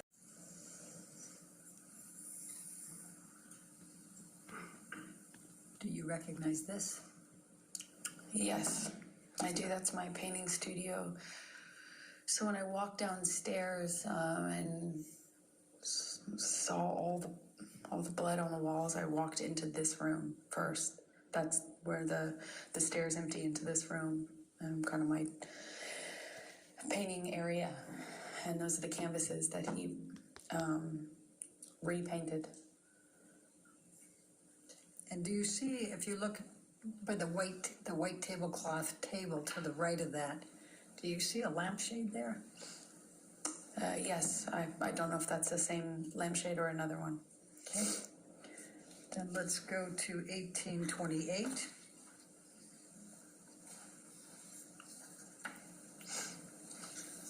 And do you recognize what's in that one? I do. Those are were my paintings. That I don't know when he did that, if it was before or after the writing on the walls, but he just ruined them. So I just want to make sure, so the painting canvas that's dark colored, there's two of them there. Well, there's two or three, and then there's a smaller one in the center, and that was his daughter. I was trying to paint a portrait of, and that was untouched. Okay, and then, but just so we're clear, the one directly in front of you that looks like it's just a lot of dark colors, was that dark colors before, or? Objection, Your Honor, leading. I said, was that dark colors before? I'll sustain the objection. What, if any, change was there on that canvas? Oh, I'm a terrible painter, but I'm not that bad. That was not my painting. It was the start of a portrait, and he changed it dramatically. Okay. And then to the right side, on the other side of, more to the right than the one you already testified to, is that what that picture looked like before, or is that? Objection, leading. What, if any, changes were there to that picture? Well, the three canvases were portraits, so they looked similar to the one that's in the center that I was doing of his daughter. Okay. And the white that's below, what, if any, changes were there to that? The white canvas that you see there? It just looks like the painting was, it looks like once he destroyed. Objection calls for speculation. Sorry. Do you have any reason to believe somebody other than Mr. Depp did this? Objection, leading. Sustain. What, if any reason do you believe that Mr. Depp did this? Objection. That was not. What, if any? What's the Leading. No, I'll just overrule that objection. Thank you. It was just Johnny and I in that house over the course of those 3 days, roughly. There might have been somebody, his assistant or something, come on the first day or second day, I can't recall, but for the majority of for the entirety of what I've been describing to you, it was Johnny and I in that house. And did you do any of this? Did you No. create any of this damage? No. I'm also gonna take a look at the white tablecloth to the right there. And also, Johnny was covered in paint, so. Okay. To answer your question fully, that's also how I know. All right. So I'm also just going to draw your attention to that white tablecloth over there. Does it appear to have some paint on that as well? Yes, there was paint all over the place, to say it plainly. Now, the painting that you indicated, there was a large penis, I believe. Where was that? I believe it was just, like, if you're looking at this, I believe it was on the wall, almost right next to the painting directly center that we're looking at. That's my best recollection, but I can't be entirely sure. Okay. Let's go to 1828. I think that was 1828. Oh, 1829, my apologies.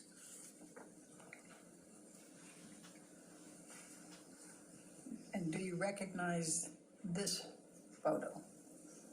Yes, I do. What's in it? And what was this? This is one of the lampshades that Johnny chose as a medium to leave me messages in blood and paint. Okay. Let's go to 1830.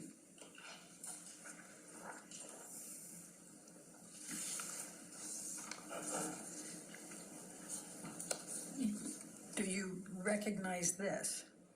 Yes, that's one of the bathroom mirrors. Okay. And if you could just look to the left, and I'm going to go ahead and circle it over here. You see red and black there. Would you agree? Yes. Okay. And there were some questions that were asked. I didn't write anything on the mirrors. I was as confused as anyone in hearing that testimony. And